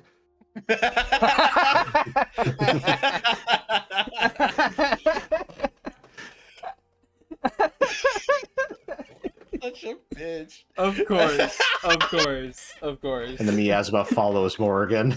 Fucking amazing. Isn't this the infinite alcohol flask? It's like, yeah, which is a good segue to the other side of just like when she like left, Rensois just kind of gives a sigh and just turns at Neotal. It's just like, one day I'm gonna teach the two of you to behave around each other. What? I behave. I was nice. Somewhat. Eyebrow quirk. Oh, okay. Look, I wasn't as mean as I could have been. Okay, you know what? You're right. I was a bitch. I'll be better.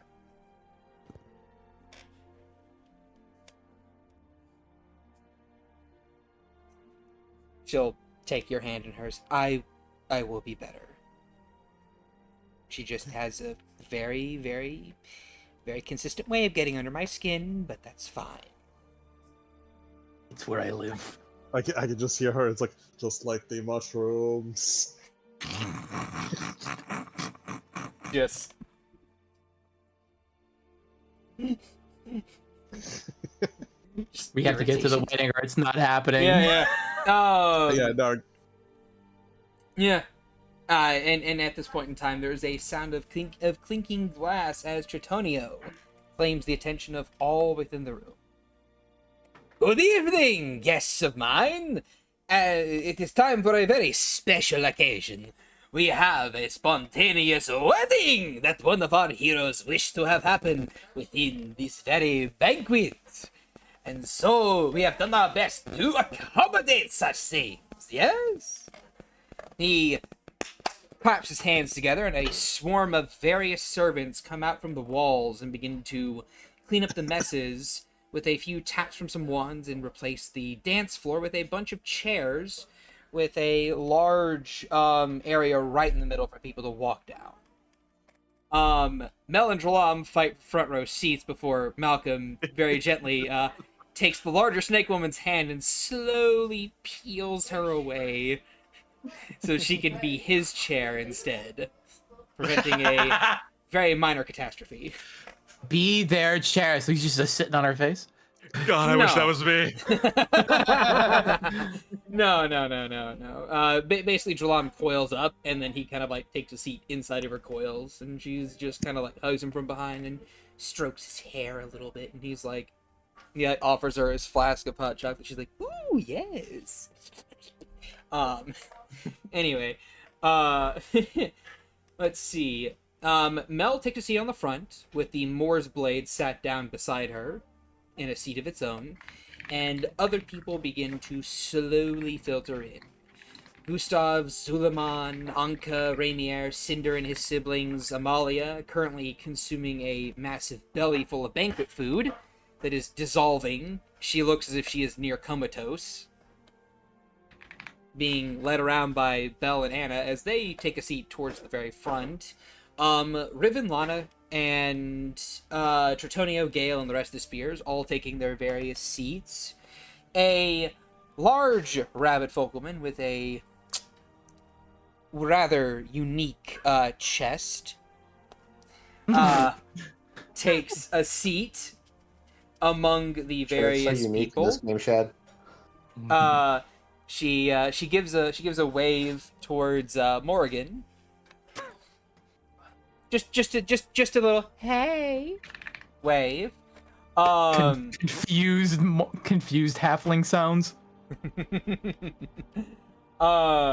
That's Amanda, by the by. And of course the front seat, and of course the various important people from the various nations, the princes and princesses, are each sat in the middle to give them a section of importance, but also as befitting their station, but not like in the family zone, so to speak.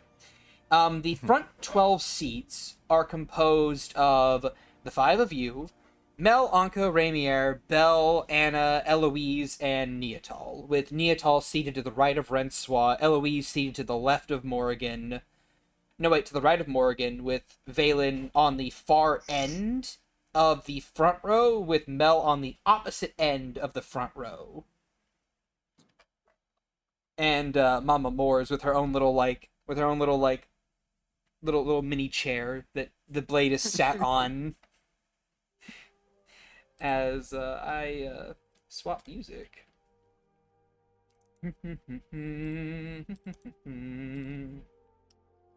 So funny, Suleiman and Rainier ended up showing up. But of course. Marriage between a man and a woman. Anyway. A man and woman sometimes, and a woman. Yeah.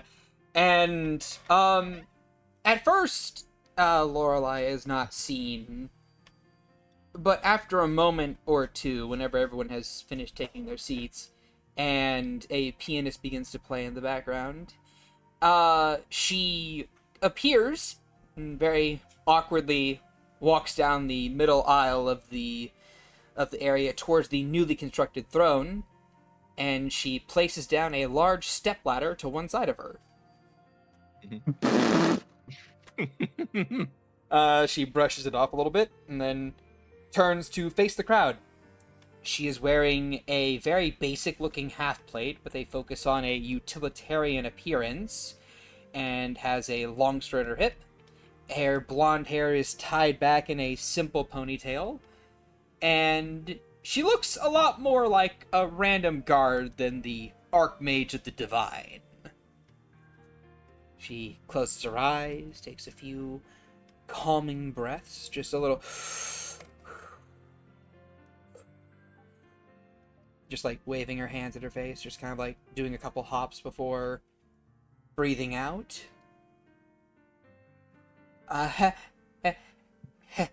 Hello, everyone.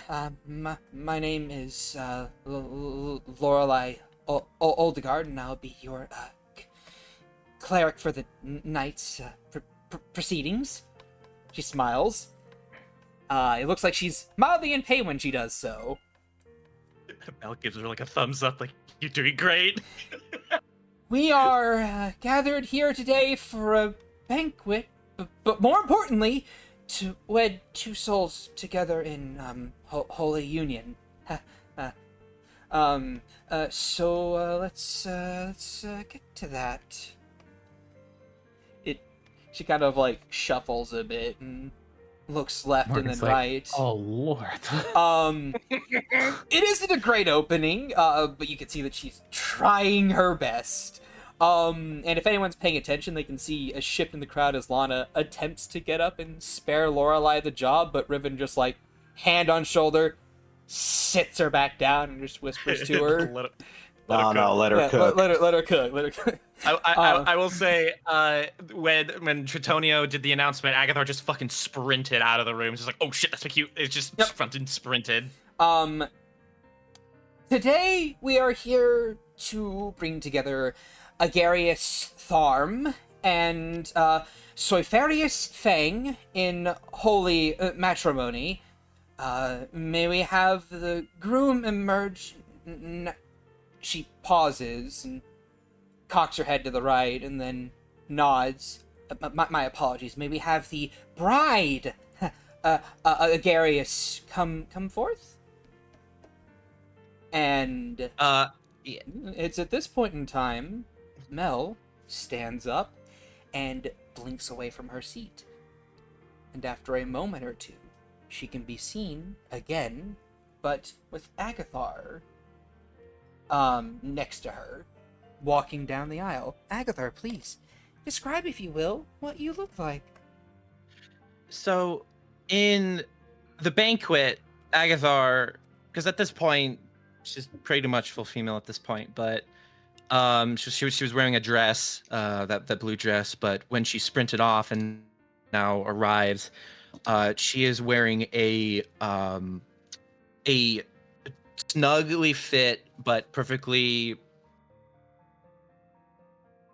word escaped me, created, just to use a layman's term, Tailored.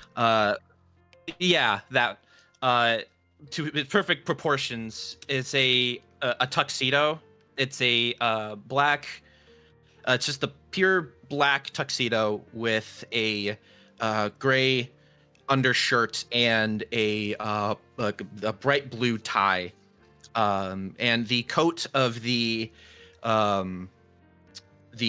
tuxedo has the kind of a bit of a longer swallowtails to it, and he has that little ceremonial ribbon that Maury put on his horn that's still exactly right where it was left. And he is holding Mel's arm as you would as you're guided down the aisle. no bulge to his back, so he isn't wearing his appendages. And yeah, that's pretty much it. As he All right. holds Mel's arm as he is guided down the aisle. Okay, then. As the two of you approach Lorelei, you specifically, Ekthar, can feel Mel's hand is shaking very slightly. And although she is all smiles and waves, you may make an insight check. Absolutely. He's so good at these.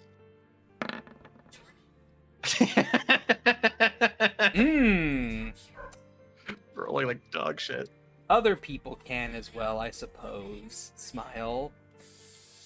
Specifically, her students, I will say Valen and Francois can both make insight checks. Oh. Huzzah. Does Valen care enough? Is Valen able to roll? Also, Valen, tell me if you're able to roll, and I'll roll it for you. Well, he can roll in a car, but while you're driving, that's not something you want to be doing. No, it's, yeah, I it's mean, not. let me call that a roller. Let me solve this problem. I give him an 8. I give him a 19. You give him a If he 19. chooses. Okay. Technically, you do want to be rolling in a car. All Otherwise, right, you're not all going right. anywhere. All right then. So, All With right, your- Dad. with both of your insight checks, I don't you know guys if the can app wanted to send that or not. It actually worked. you guys can very easily. I'll give you guys this. You both look at her, and it's one of those things of you've known her for a long time. You know how she is. She looks like she's on the verge of hyperventilating in both panic and joy. She is in the same room with the people that she wronged so many years ago, and is giving her daughter away at a wedding.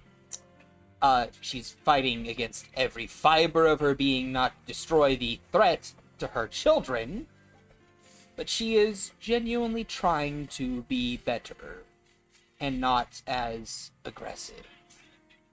It's a bit of a dichotomy of what she would normally be. It's where she's like trying not to care too much. If it makes sense.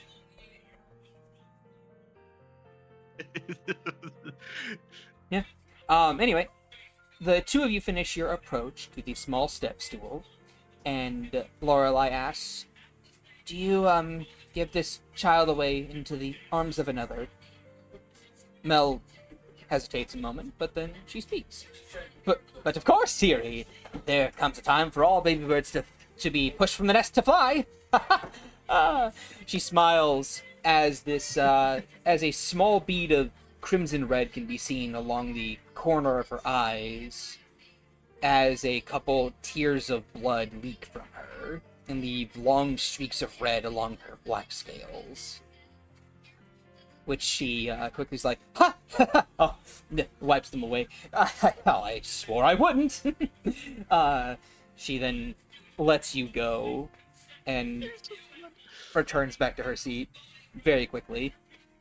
Yeah, when she's ready to let her go, Aggie will give her kind of arm a couple of squeezes of encouragement as she just gives her a warm smile. Thank you, Ma. There are no enemies here. She's going to smile at you, and she'll say, I know, dearie. I hope I know. Old habits. And she's going to rush away and make her way over to her seat again. Two seconds.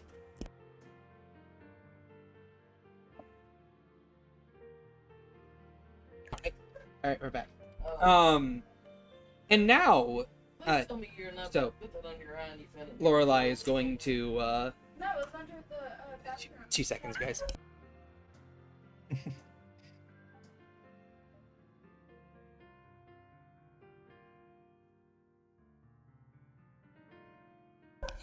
Anyway, So, what was I saying? Oh yeah, I remember now. Lorelei looks back out to the crowd. And now we have the other bride, Soifarius Fang. At which point, Rainier is the one who stands up this time and vanishes in a similar fashion to Mel, with a little pop and a blink away. After a moment, he emerges with Soy Fang. And she is wearing a fairly simple dress. But that doesn't mean that she looks any less stunning. Her dress is not a traditional wedding white, because she is anything but traditional. It is instead a soft green dress that has a half skirt. Her right leg is exposed to the halfway point of her thigh, while her left leg is covered down to her ankle. The top is strapless, leaving her shoulders exposed, while her chest area has a corset-style design. She is wearing a set of earrings that look as if they've came from a royal jeweler, affixed with emeralds the size of a gold coin. Her orange and purple-colored fur shimmer in the light of the candles as she and Rainier approach, the crowd falling into a hushed silence upon seeing her.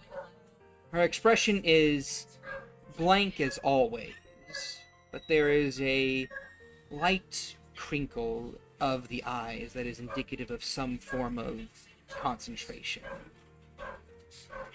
Rainier himself can be seen gently patting her arm and whispering to her. She nods her head, and then they both arrive at the place before Lorelei.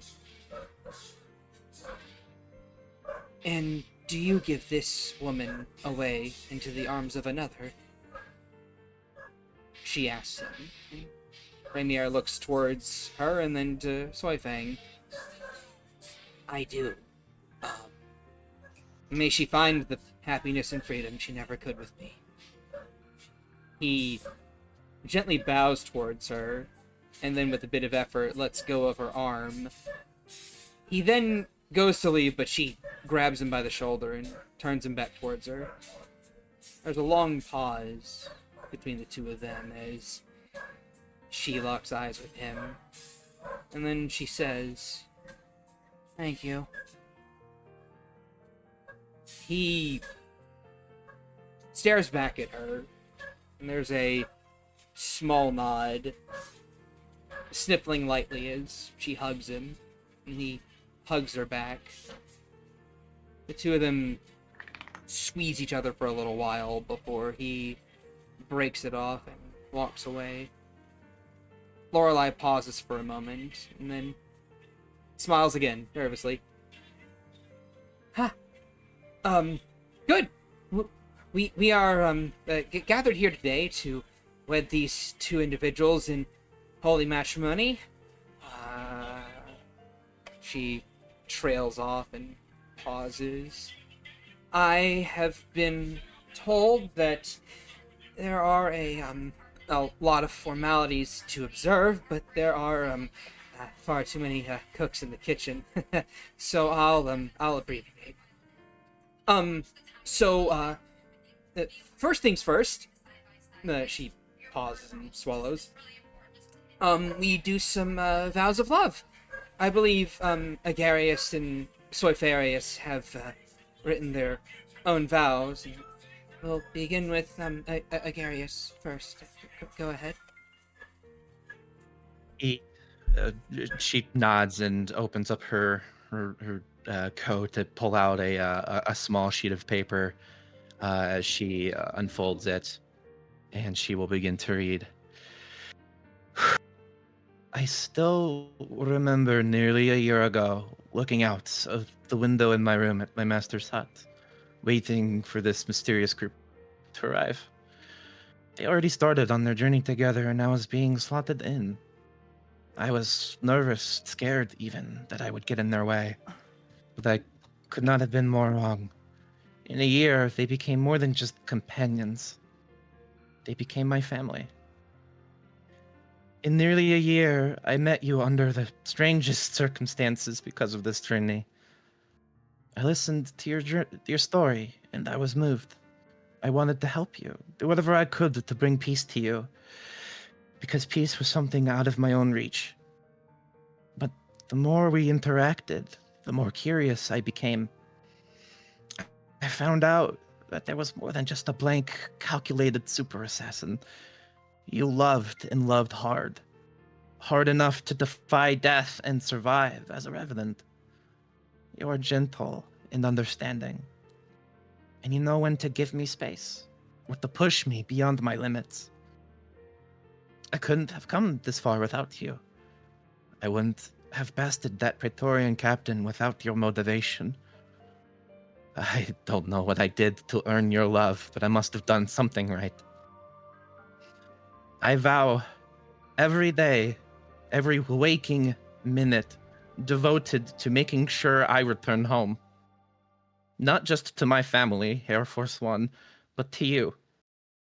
And to the children you blessed me with. I vow to love you always, unconditionally. And even in death, wherever I end up, I will tear my way through whatever afterlife I end up in, so I may hold you again. Because you are my heaven, Soy Fang. My rainbow.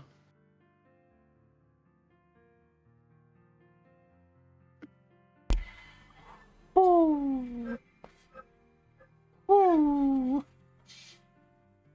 A minute, please. I'm surprised I got through that. Oh.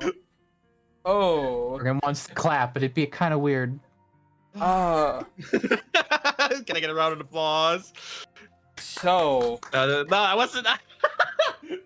So, Soy Fang, he stares at you and listens to you while you're talking, while you're sending forth your vows and declaring her your heaven. And no one else can really see it. For everyone else, her expression appears just as flat and placid as it normally is. But for you alone, there is this imperceptible flicker of a smirk. And you catch maybe a glimpse of wetness along the right-hand eye. The eye that is turned away from everyone else. These are not tears that she sheds for others. They're just for you. And the second that she notes that you've seen it, it's gone. Wiped away faster than anyone could perceive.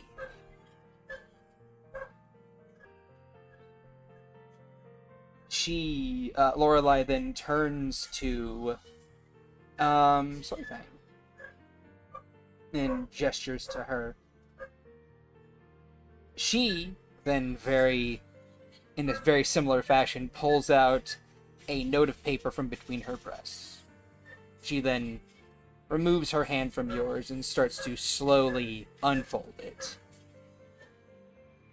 She flattens it out a couple times. And then she reads, Agarius Fang, when I first met you, my thoughts were less than kind to you. I thought you were a fool, an idiot, and I was going to use you for whatever reasons I had to get whatever gains I wished for. But when you formed this body for me, and you left a piece of yourself inside of me, I could not fathom the emotions I would feel from it. I am, or always was, at the very least, a cold and calculating woman. I still am to a degree, but much like a dagger that has been used over and over again, it wears down and becomes blunt and dull. But slowly, I have come to view that it's not as bad of a thing as it once was. A dull blade may not be good for slitting throats or cutting arteries, but it can still be used for cooking. And I think that means something. For you, Agathar, you aren't my heaven. You are my everything. I owe you a lot. More than just my life, my new life, really. I owe you for the body I have, for the children I have, and for this beautiful ceremony that I am no doubt ruining with my less than polite demeanor. But I know that you love me for that all the same. So, I suppose I will do my best to be the best heaven I can be for you. Because I choose to have you in my life. I choose to be connected to you, despite not needing to anymore. And I choose to bear these children and to love you from here until the end of time, across all worlds and all dimensions. Forever, you and I will be together.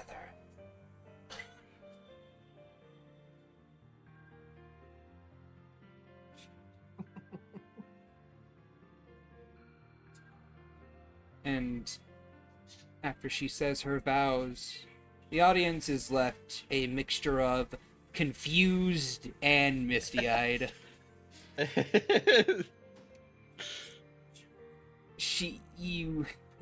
Ramiere, however, is heavily crying. And as Lorelei continues, she says, and, are there any who would object to this union between two people?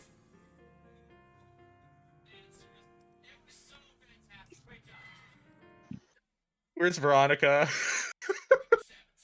Oh no. There is a long pause. Oh no. And then, as the tension rises to a height, What tension? nothing happens. Oh, fuck you. What tension? Womp womp womp. Maury's here like, this is a pretty nice ceremony. Soifeng's speech was a little clunky, but it's good all the same. Shad over here like, and then no one stands. Yeah, I know. I mean, I was more playing on what Agatha might be feeling. You bastard, how dare you? I hate you. Nothing happens as Lorelei breathes a bit of a sigh of relief and continues. Then, but by power invested in me by the divines themselves, I wed these two hearts together till, death do they part. You can kiss the bride now. Still holding Soifeng's hands as she hasn't really looked away at all, and then once given the okay, she will step up, moving one of her hands from Soifeng's and just kind of cups her chin, and then she'll pull her into a very gentle and love-filled kiss. And she will kiss you back. And she will gently pick you up off the stool and hold you.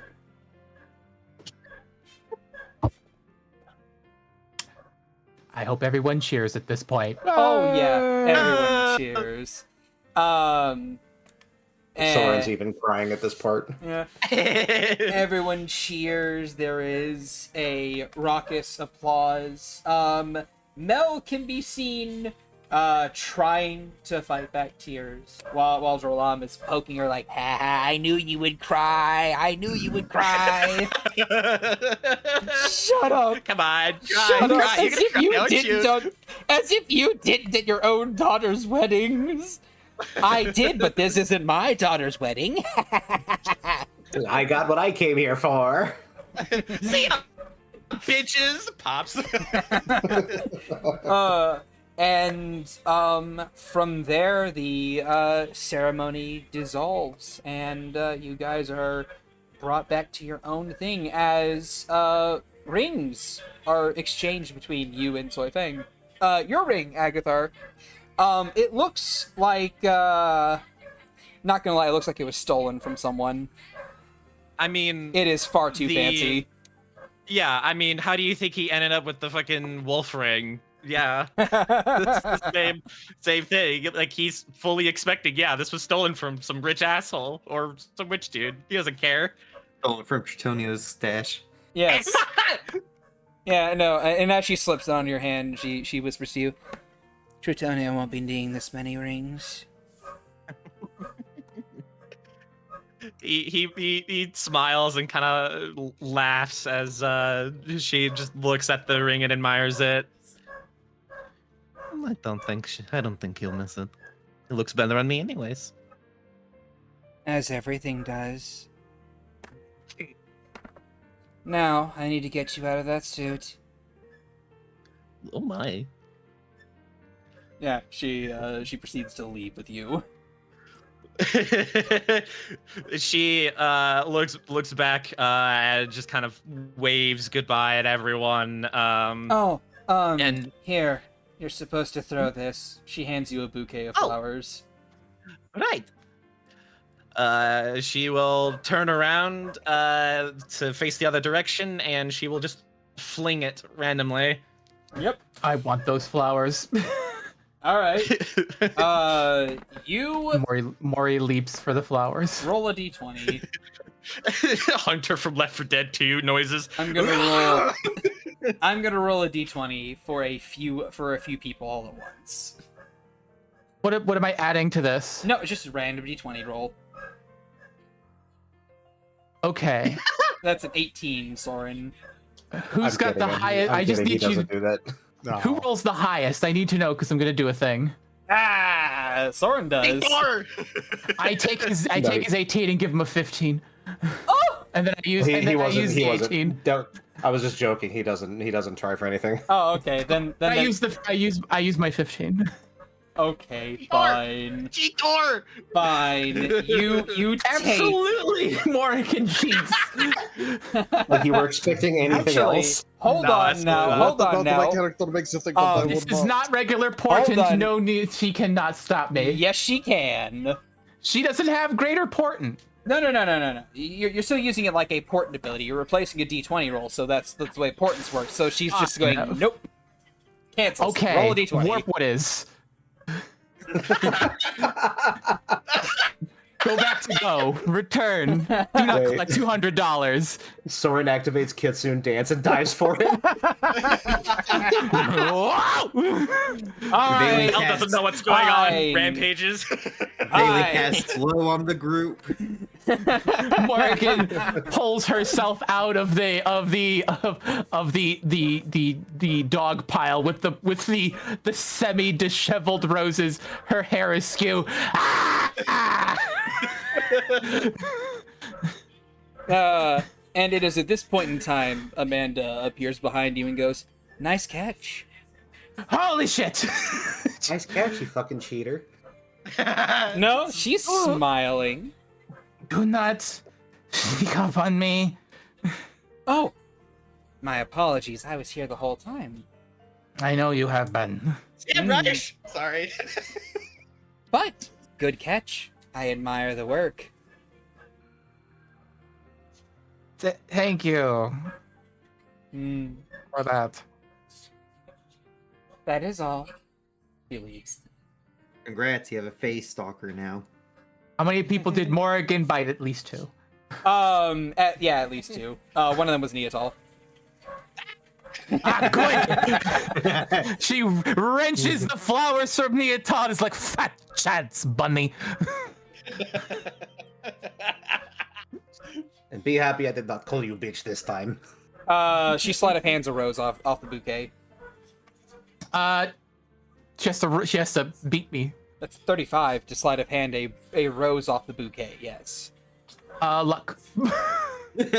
You can only luck a attack roll, my guy. I want her to fail. Sure, I don't know if that's I what will. the rolls were. All right, it's a 22. Okay, what do I roll? You can roll post sleight of hand. The lion does not concern itself. No.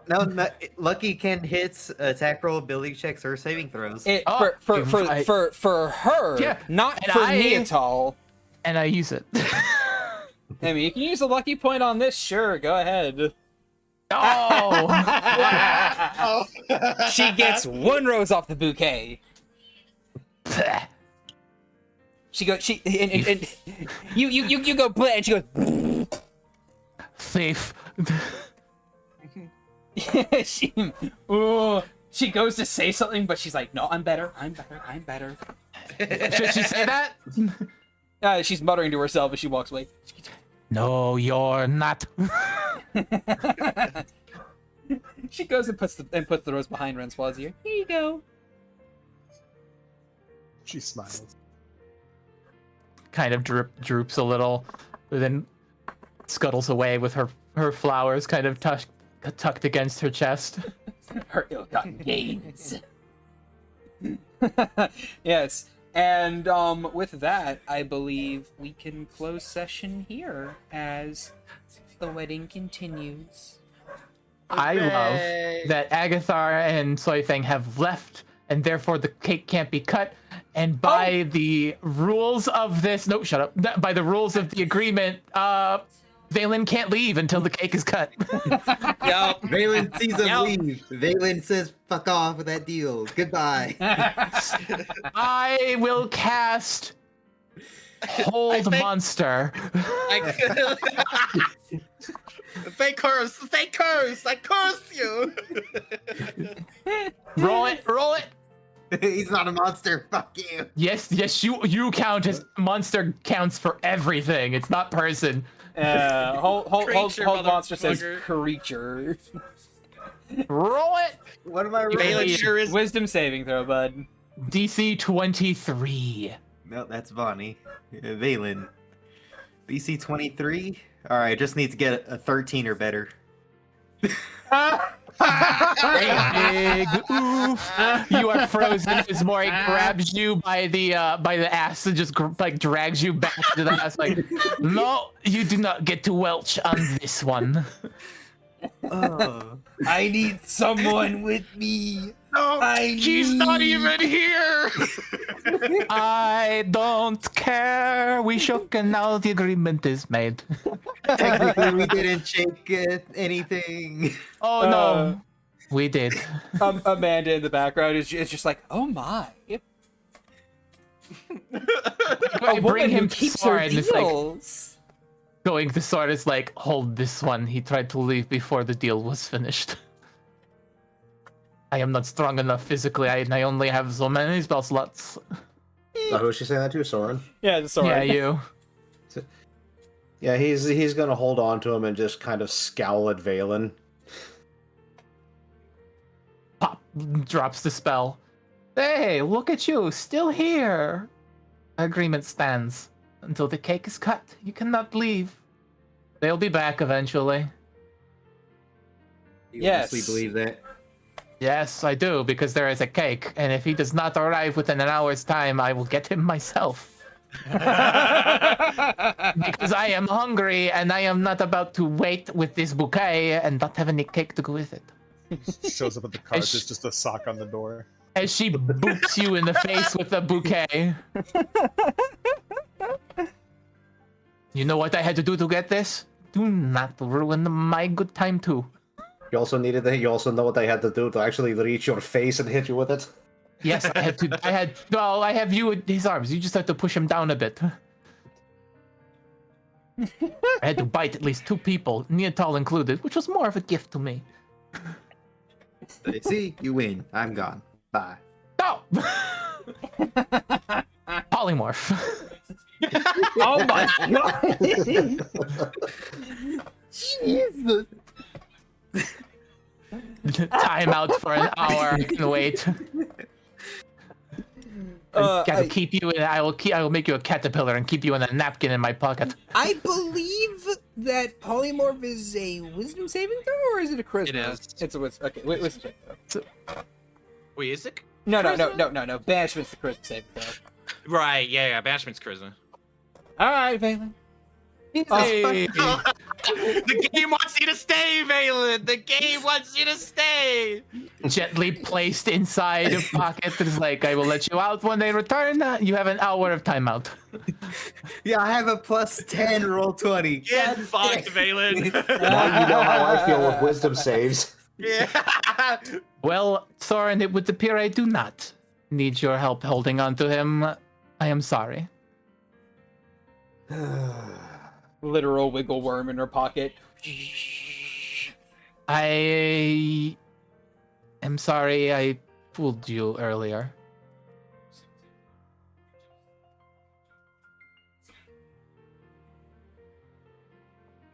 Valen will remember this. No, well, you and I are going to have a talk about that later. I just needed 10 seconds alone to talk to her. Then why didn't you just tell me? Kind of like bites her lip. Because I did not know if you would let me.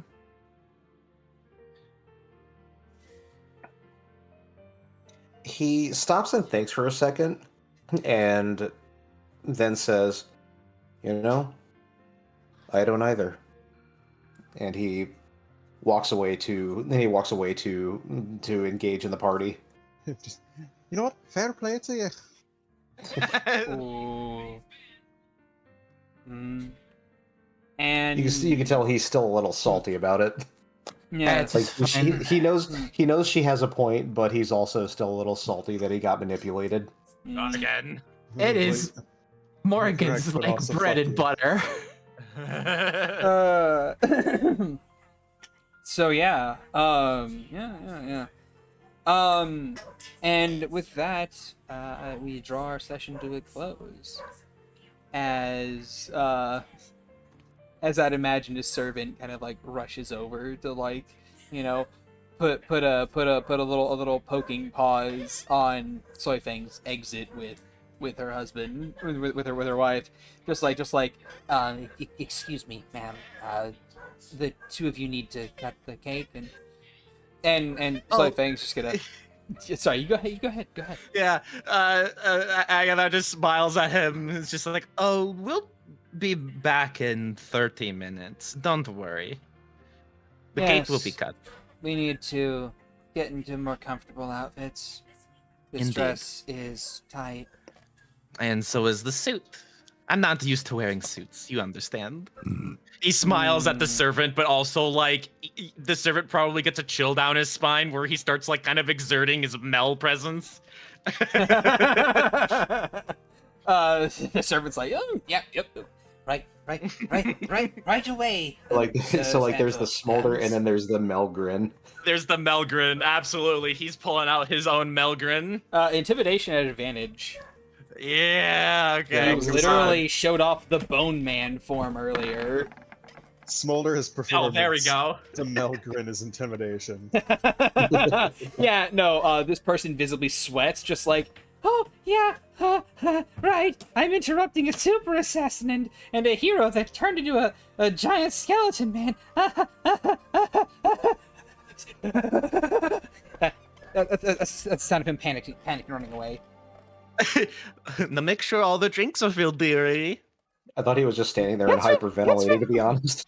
Yes, ma'am, as you say. Mel in the audience is like, I feel very proud of my son for some particular reason. Another bloodshed tear. Oh my god. No, another one. Oh no, I can't let her see. I don't typically bleed this much at weddings. Fuck. Anyway, and that is where we end session as the two of you share an intimate moment, and Valen has turned into a worm, so he will actually attend a party. And so remember to stick around for the remember YouTube audience, if you enjoy our work, you can catch us live at twitch.tv/deathlyshad.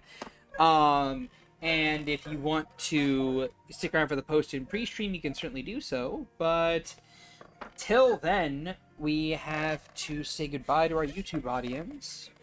Agathar, say goodbye to the people.